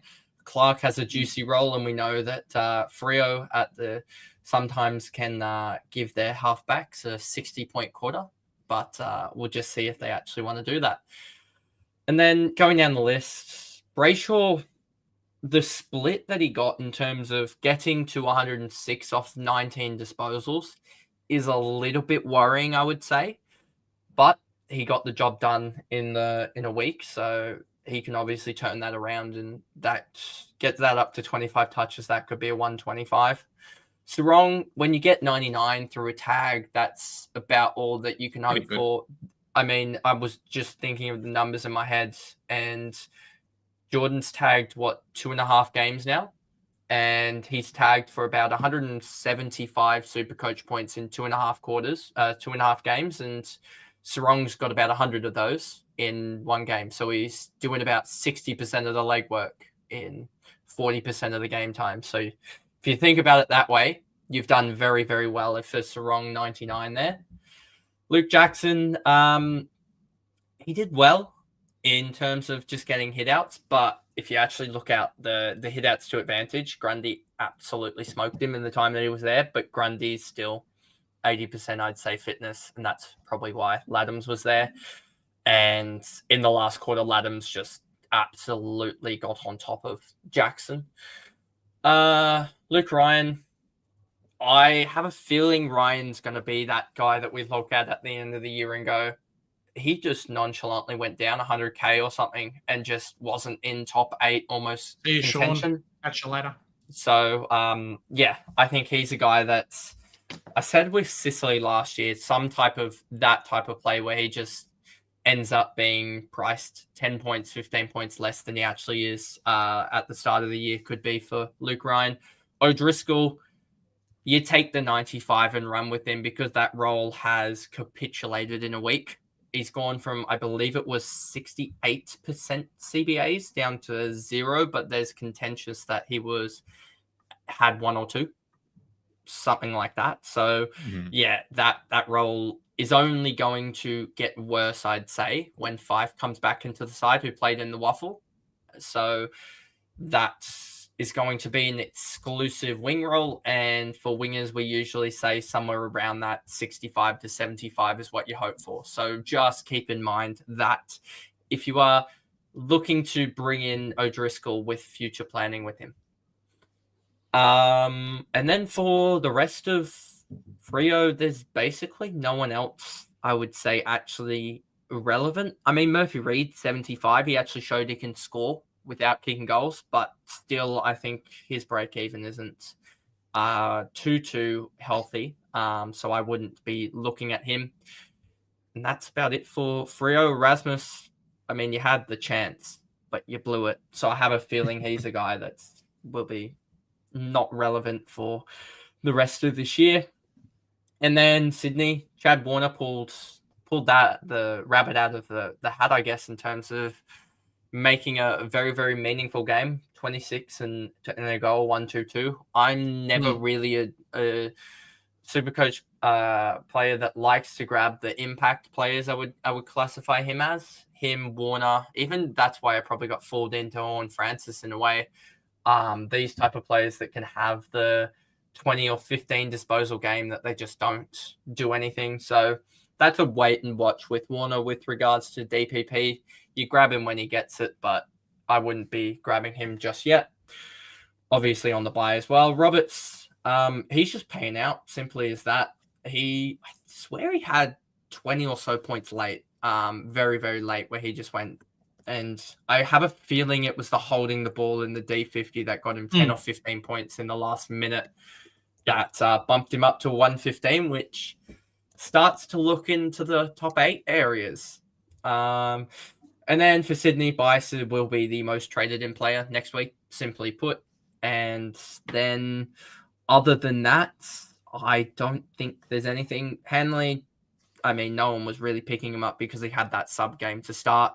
Sheldrick, his career could be all but in flames, especially with just a side note that I believe I'm right in saying Cleary had 37 touches in the VFL, and he's finally can actually play now in official games and stuff like that. But him, as well as Mills and some other guys coming back next couple of weeks, Sheldrick's probably cooked, Hanley's probably cooked, and James Jordan probably doesn't have to do as much legwork and can focus on fully tagging a guy when they've That's got not big. good. Don't tell us that. We don't Even, want to hear that. Even not even good for Ben Nick Patton, Dacos, I would say. 31.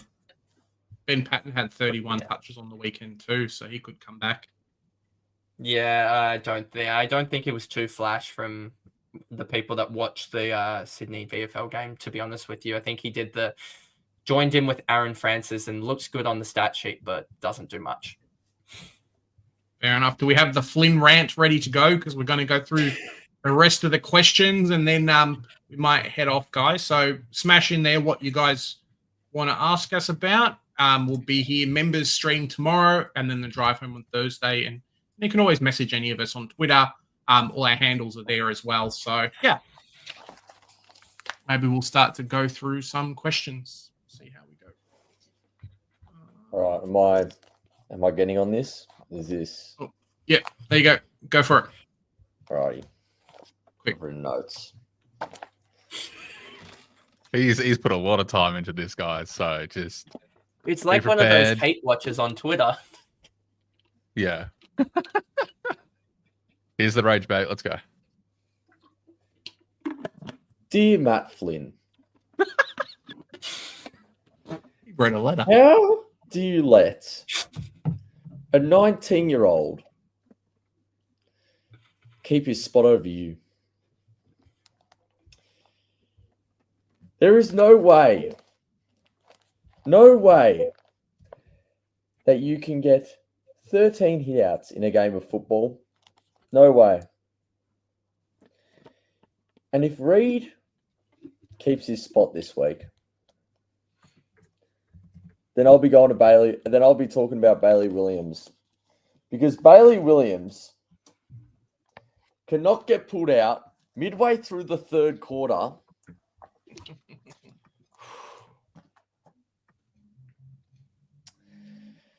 and keep his spot next week.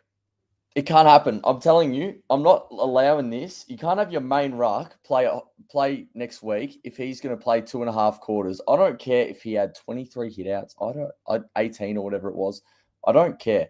Flynn had the toughest ruck matchup in the league and got 13 hitouts. So what? Bailey Williams would have got 4. So, and then we got, I know we've got our fraud and whatever of the week coming up, but I'm giving my fraud right now to Andrew McWalter. He's a spud. He needs to go. He needs to get back. Sick of him. I don't care how well. He's coached 2 games.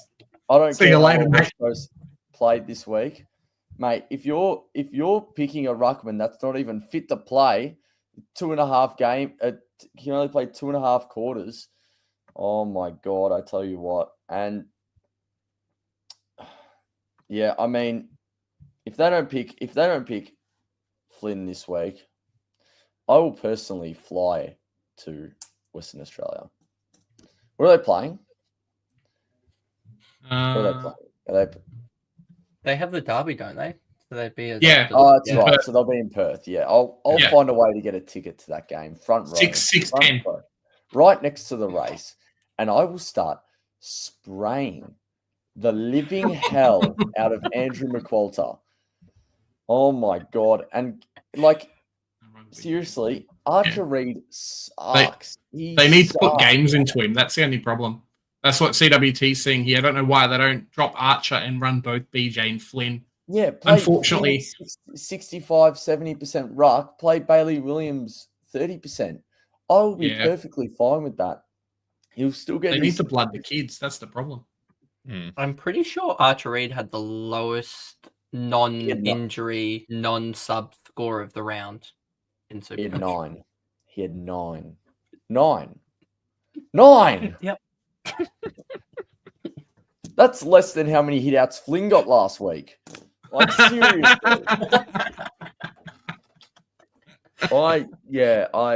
If he doesn't get picked, seriously, Archer Reed genuinely sucks. So that's my rant. Andrew McQualter, you're a flog. Matt Flynn, get a better leap on you. And Bailey Williams, you're a forward, mate. Just stay as a forward. There you go. Maybe we'll go into our weekly rankings and then we'll smash out the rest with some questions, guys.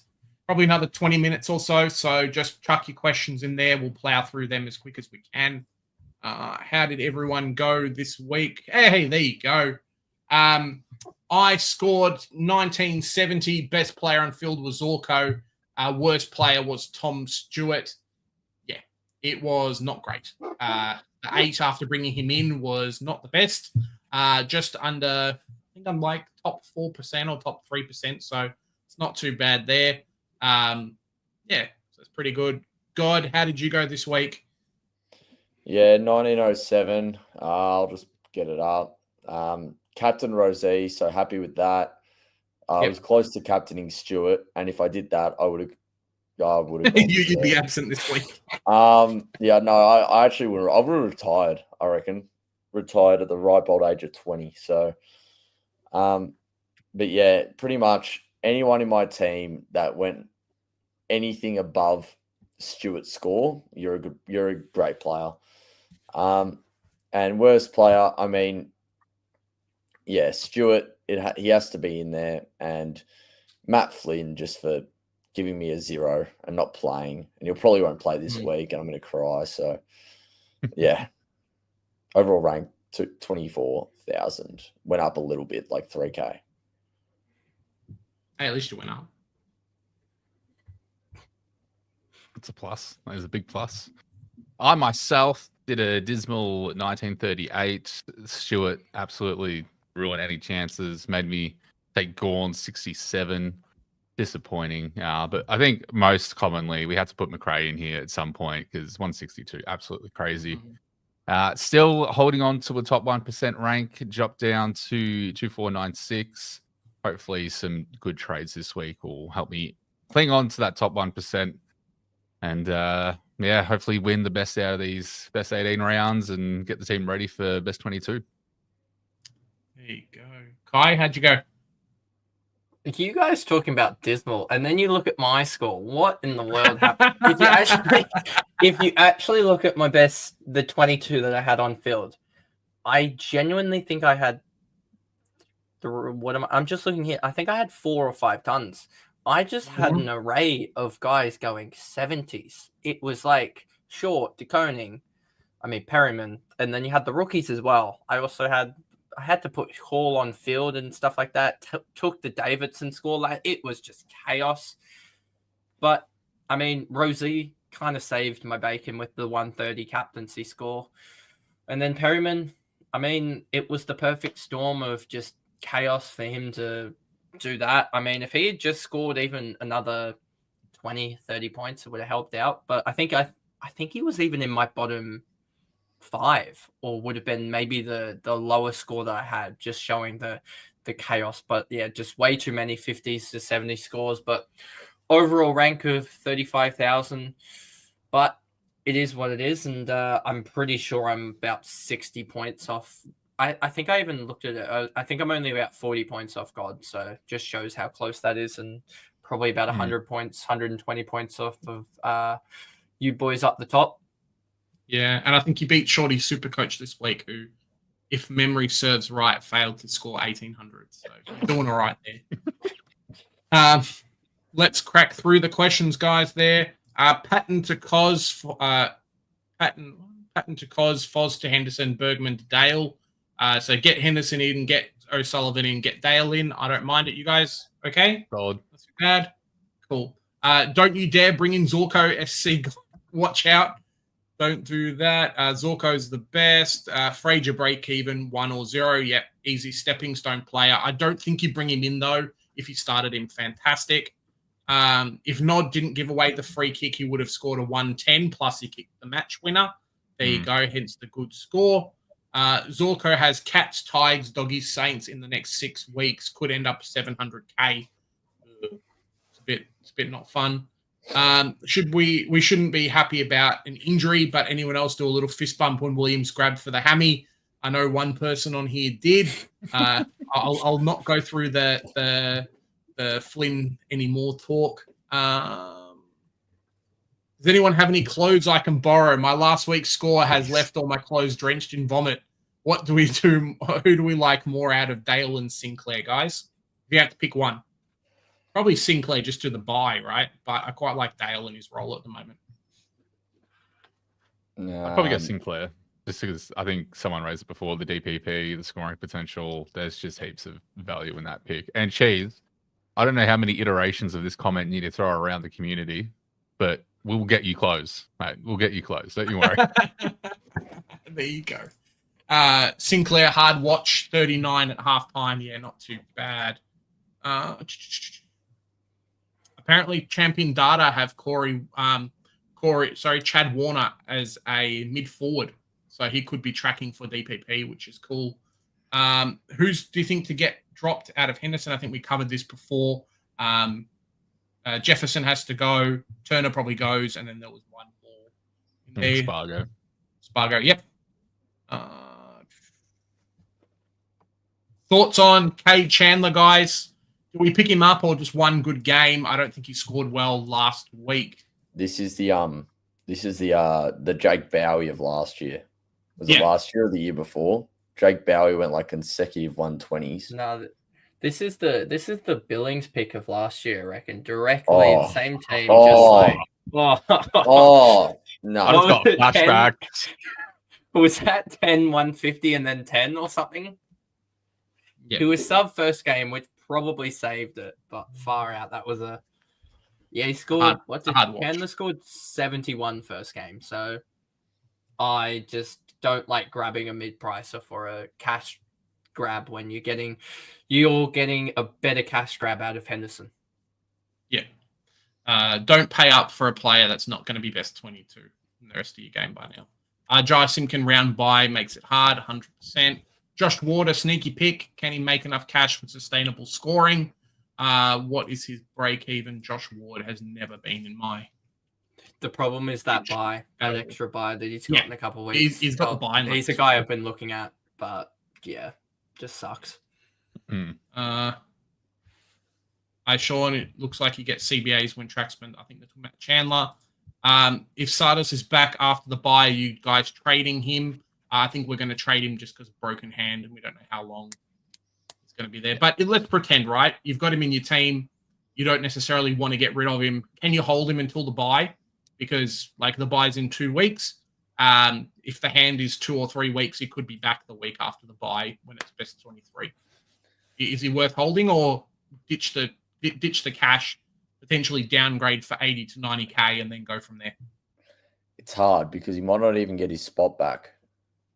Yeah, you got Parrish coming back. Right? You got Parrish coming back. I think there's a few other players to come back into that team. It's going to be hard for him to get back in. I know he had a good game. He had 25 touches and 10 odd clearances or something. But I don't know, it's gonna be hard. And yeah, just you got 2 weeks of not having him.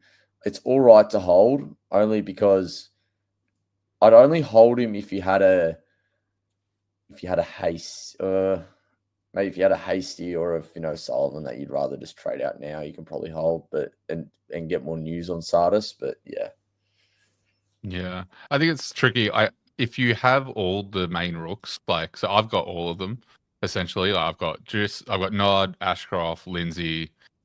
Did have Sardis, still had Foss. If you have Foss and Sardis still, I'd probably say go Foss just for that extra bit of cash. Just because it's best 18 as well, you can't really use Sardis as a loop this week just because he has the first game. But they do on their bye, you can use Sardis as a loop in round 4 potentially. So if you have all the main rooks, I'm not really sure who else is putting their hand up at the moment. Like Hall was a potential, but doesn't look too fruitful. So maybe you just hold him, loop him next week until you kind of see the next pivot if you've got all the main ones. Yeah, I guess kind of you can always trade him, and then we've got Boyd as well. If he doesn't play, I think St Kilda's got a fairly late game too. That's right. Hey, nice work, Aiden, our fellow guys who post up a lot of our songs. So got all the right rookies, hoping to continue the rise. 100%, you're going to kill it, mate. 105 point second half of Dale. I think we've covered through that. Never Geelong or Murphy Reid. Which one would you bring in? Freo have a very good draw in the next few rounds. West Coast Dogs and then the Tigers. Cats have the Lions at the Gabba this weekend. If you had to choose one or the two, which one are you bringing in, guys? Reid's done well. Forward, Nevitt's a bit wonky. A lot of us Nevitt seems like he's going to be that one player from Geelong every year that comes out of nowhere and just plays every game like Dempsey last year. Yeah, I think that's just going to be Nevitt. I think he'll make you. I think he's got potential to make you 200 plus K. So yeah, I like the Nevitt pick a lot. Yeah, agreed. All right. Which rookie defender needs to be chopped this week? Leak, maybe sub, Reid by next week, or trainer. If you had to get rid of one of them, which one would it be? Probably Leak. Yeah, Leak's the obvious one. Reid's still going to play. Trainer's going to get games. So Leak, he's the one that could stuff his break even up quickly. Yaron saying here, Ed Allen went nuts in the Rezzies, 31 possessions, 13 contested. I reckon he comes in for long after the bye, potentially. Ed Allen did look good in the game that he played. I think he scored 75 or something in the game that he played. So, yeah. Any news on Rankin? I think he just got held. We spoke about him before. I think he's just ending up being managed to make sure he's okay. Short, a 1 week hold versus St Kilda, guys, or if you got rid of him, would you get rid of him? St Kilda give up a lot of points to halfbacks. So this is what I was looking at. When I did my round review, I didn't realize he had St Kilda this week, so I traded him out straight away. And then I looked at, while I was recording, I looked at his fixture and saw St Kilda. I was like, shit. What am I going to do? So I think still trade. I think, but here's the thing though with Short though. Yes, he has St Kilda, but if he pops off and does, let's just say a 105, meets the break even, are you going to get retrapped thinking, wait, he's actually good. He's going to be okay. And then bang, next week you're like, I won't trade him. I hold him on. And he pops out a 70. And like, we're now suddenly in like best 22 and he's giving you a 75. And you're like, crap. In his last 3 against Richmond, he's gone 126 in 2023, then 66 in 2024, and then 105. So could be anything, to be honest. Get out. Yeah. Gonna hurt, regardless. Fair. I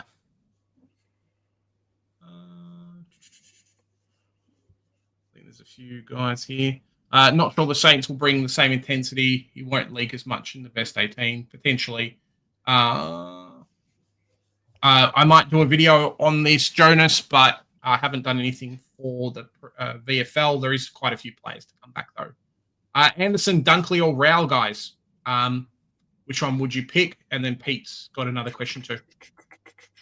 I reckon Dunkley. I just like his ability to get non-disposal points. The marks and tackles, he's probably up there with Dawson and the best in the comp, just being able to do it. So he doesn't have to. He's a guy that could probably get the most reliable 20 touch 110 that I've seen. I'd probably, I'd order it Dunkley, Anderson, Daylight, then Rao, I think. So, you missed the early Rao stretch, it seems. If you pick Rao, you know what I'm doing next year? I'm starting Rao and I'm trading him out after round 6 because he just goes 130 average for the first 6 rounds. So, and then that's it. Yeah. Yeah. Anderson, I think, is a really good pick this year. I think he'll be really good. So I reckon he could be top 8 for sure. And Dunkley, I don't know, just whenever Neil gets tagged, banker 130, honestly. So I think that's the right order. Yeah, I tend to agree. I think Dunkley's great. I think he's going to be a bit more consistent than Anderson, but I think Anderson's got the much higher ceiling. So I think Anderson's at more chance to hit that ceiling than Dunkley. Just because I don't think the tag's going to be frequent enough where Dunkley has the ability to reach the ceiling that we saw. Like, yes, we saw a 173, but I think Anderson has the ability to do that without having to rely on a tag of like a Rao, for example. Anderson last 3 against Melbourne's a 139 average. With a 189 in there, just saying. Jeez. There you go. Eesh. Where am I up to? Sorry, guys. Lost the train of thought. A bunch of KOs, got a bunch of stuff. Where are you? A lot of people hating on KO. Yeah, there's a lot of that at the moment. Sorry, fellas. I lost it. Elevator music. Dale, Whitfield, or Zorko, guys. Probably, I don't mind Zorko's great. I'd probably go Zorko, Whitfield, Dale just for the ownership a little bit. Whitfield's going to be juicy. I'm just worried about head knocks, to be honest. So yeah, I've been trying to figure out which way to go because I want 2 out of the 3 of these guys, and I somehow have to get short to one of them next week with the prior down to Bice, I feel like. So hopefully that's pre-planned and before the chaos of round 3. But it's just trying to figure out who's going to go up more because obviously Zorko's got like a 60 break even, Dale's got a 30 break even. Who's gonna be untouchable, I guess, in a way, in a week's time. Yeah, not fair. What happened? Sardis, broken finger. How did we survive the carnage? 3 out of 4 of us had Stuart, so not. I don't think somehow scored more than the one who didn't. Yep, scored more. That's why I love best 18. It's so good. Can I bring in Stuart when he's 450k or cheaper? Yeah, bring him in cheap if you want. 100%. Not a nice bench player, but he's probably going to get injured again. We're sweating my butt off with Washcroft. He's probably going to be my first 400 pay mid to go. I'm actually I don't know about you guys, but I'm quietly enjoying my cheaper mids at the moment. All of them seem to be averaging like close to 110 and doing nice. Is that the same for you guys? Yeah, I feel like I'm. You know what? I'm owed an apology. Because you guys all said, I don't know if Big J did. You guys all said Callaghan was better than Will Day. So I would like a sincere apology. You mean Will Day was better than Callaghan? Yes, that's what I meant. Okay.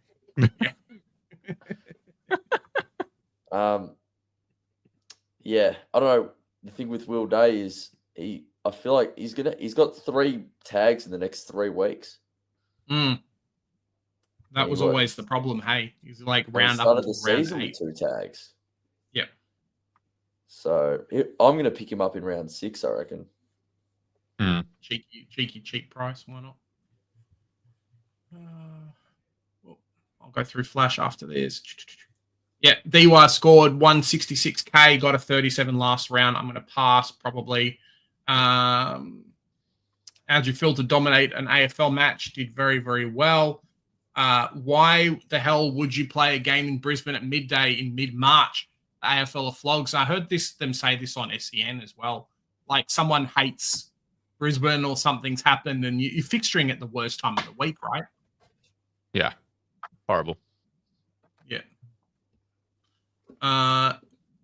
Guys, what do we feel about Patton? If you've got him in your team, what does the gut tell you? Get rid of him or keep him? I wish I started him. It would make my life much more easier with DPPs. Yep. Just wait. You can probably wait a week anyway because you can see team selections because I'm probably going to get Bice next week. So you can probably wait a week on going Patton to Bice if that was the plan, if that was your plan. Yeah, I don't know. I'd probably hold for a week. I think use him as a loop. Okay. Season over, apparently. Should I go Callahan or Henderson this week, guys? If you have to pick between the two, Frankie's asking here. Obviously, Henderson being the rookie, Callahan with the great break even. If, you know, ultimately you try and get both, but if you can't, which one would you bring in?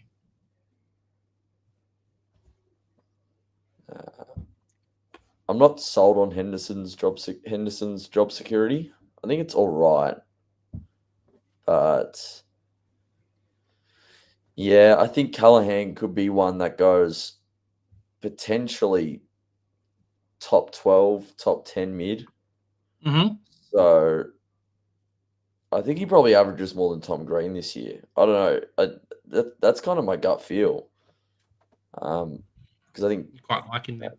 Green will get all the tags. So, I mean, 440K for a player like that, it's hard to pass up, man. Mm-hmm. Yeah, I think it's tough. You want to jump. If you think he's going to be a keeper for the rest of the year, try and get both, but probably Callahan. You can. The Pope, they're talking about Archer Reed. The Pope blessed those 9 points. Archer got 2 points a quarter. That's a good thing. Is Sardis, Flynn, and Perryman to SDK, Sullivan, and Nod good? I think that's fine. I think you'll be all right there. Maybe watch out on SDK, though. I think he's probably just going to be a 70 scorer. The Sardis have to go more or less. I think you drop both, to be honest, Jay. I think that's probably the way to go is to offload both. That's pretty fair, guys. Like Foss is probably not a great pick anymore. Sardis is probably going to be out for 2 or 3 weeks, so get rid of him if you can. Cheeky 200K in the bank. Leak into Frieja or short into Zorko. I think short into Zorko is 100% better. Liam, probably all agree. I see Kai had a worse week than me. Thank God. Wow, the fans are all out in numbers today. Not that you had a bad week, but someone is with me. Whoops. Not too good. Bounce back next week, Kai. You'll be okay. Yeah, my 70, 80 guys will go 110 and suddenly I'll be ahead of you guys. Done. DJ Gardner Holmes. Wow, what a name. I currently have Short and Perriman. Do I get rid of Short this week for Dale Zorko? Or hold... I think Perriman's got to go, right, God? Get rid of Perriman as quick as you can. Should have offloaded him last year if you can. Yeah. Most definitely. There you go. I would grab Zorko. Dale's going to be probably 550-ish K, whereas Zorko's going to jump up a bit more. So better to get the more expensive play you can this week, and then try and find the cash next week for the other guy instead of going the other way around. Sardos, Garcia, and Perryman to Dale, Henderson, and Lindsay. Yeah, no dramas there. Nevet and Kako, Lindsay and Sullivan. Cool. Cheese, thank you very much, Cheese. Rookie coach, can I borrow some clothes? Also, what's up with this damn autocorrect? More frustrating than Archer Reed's 9. There you go, mate. Maybe we do some review queue merch. What do you guys reckon? If I have to change the logo a little bit, and we can't include the AFL logo in our own merch, but then we'll figure it out. We'll figure it out. Get some beanies and some hats and some other things. Jeez, I'll lend you some merch if you're. Me and Supercoach Pro have been laying in the cheese because we want to get him on a potty and on a stream, and he's refusing. So there's a cost. There's a cost. Done. All right. Last few questions, guys. I'd go Caldwell as a smoky. Mid to go. Yep. I love Caldwell. He would have probably been close to being one of my players in my team. It's just that early buy global that just kills him. Post buy is fantastic. Short-term plans for SDK probably just mature in price. I don't think he's going to be a keeper. Eagles 8th season at Optus and 7th time to Brisbane. Cool. There you go. Initiator 2023. You beat all of us. So congratulations there. Josh is saying here, Patton had 31 in the VFL, potentially. I think it's more just what happens with the players coming back. Any thoughts on Salem, guys? I'm going short Perryman and Garcia and bringing in Salem. We like Salem, right? I'm not sure on how long Stephen May's out for, but Salem, I think, is going to be half decent. Yeah, he just gets injured every quick year. Comment on Patton. Harry Cunningham, 2 week on the 18th, which is 6 days ago, was 2 to 3 weeks. He's been out of the boot now, and they have the bye. He's probably going to be a test or 1 week away. So Patton maybe has one game, but yeah, that's Cunningham's going to come straight back in for him. There's no questions about that. So I don't mind the Salem pick as well. I think Salem. I have considered the Salem pick as well. If I want to do, maybe like a Dale and Salem, and then save some cash if I desperately need to get Baz in on the bubble. It's just the timeline of May, really, that it's very dependent on, because as soon as May comes in, Salem goes back to doing what he was doing, which wasn't much. And a lot of D supporters don't really like Salem as well in regards to like defensive pressure. So, yeah, it could be there just for the kick-ins, but a lot of concerning things surrounding that pick. Yeah, no, fair enough. Thinking of going Perriman, Short, Garcia to Dale, Salem, and Edwards. Yeah, not too bad. Should I do Sardis to Lindsay or boost and do Sardis and Stu to Witt, Murphy, Henderson? I quite like the second one. I think you got to get rid of Stewart as much as you can. So it allows you to get some better players, no dramas. Last question for us today. Callahan or Rinkin, guys? If you had to choose from this point on, which one are you picking? Callahan by a country mile and a half. There you go. All righty, guys. Thank you very much for watching. It has been just over 2 hours. I know the fellas here. Thank you very much. Guys, if you haven't already, sub to everyone's YouTube channels. Check us out on Twitter. We've got the member stream coming out on Tuesday. We've got Drive Home on Thursday. Guys, hopefully round 3 is going to be better than round 2 for everybody. We've got to start moving up the rankings, mate. We need a review crew in like the top 1K. Where's the representation? It was so close first round. I'll tell you how I'll get in the top 1K, and it's very, very simple. There's only one thing that has to happen. Flynn Diaries is not negative. Big Matt Flinny boy goes 110 this week in a return game. All right. Well, that's it, guys. We'll see you next Monday. Remember, you guys can smash us. Not smash us. You guys can smash the comment section. If you guys want to message us anytime, Twitter, Facebook, everything. Have a good one. Have a good Monday. See you in the next one.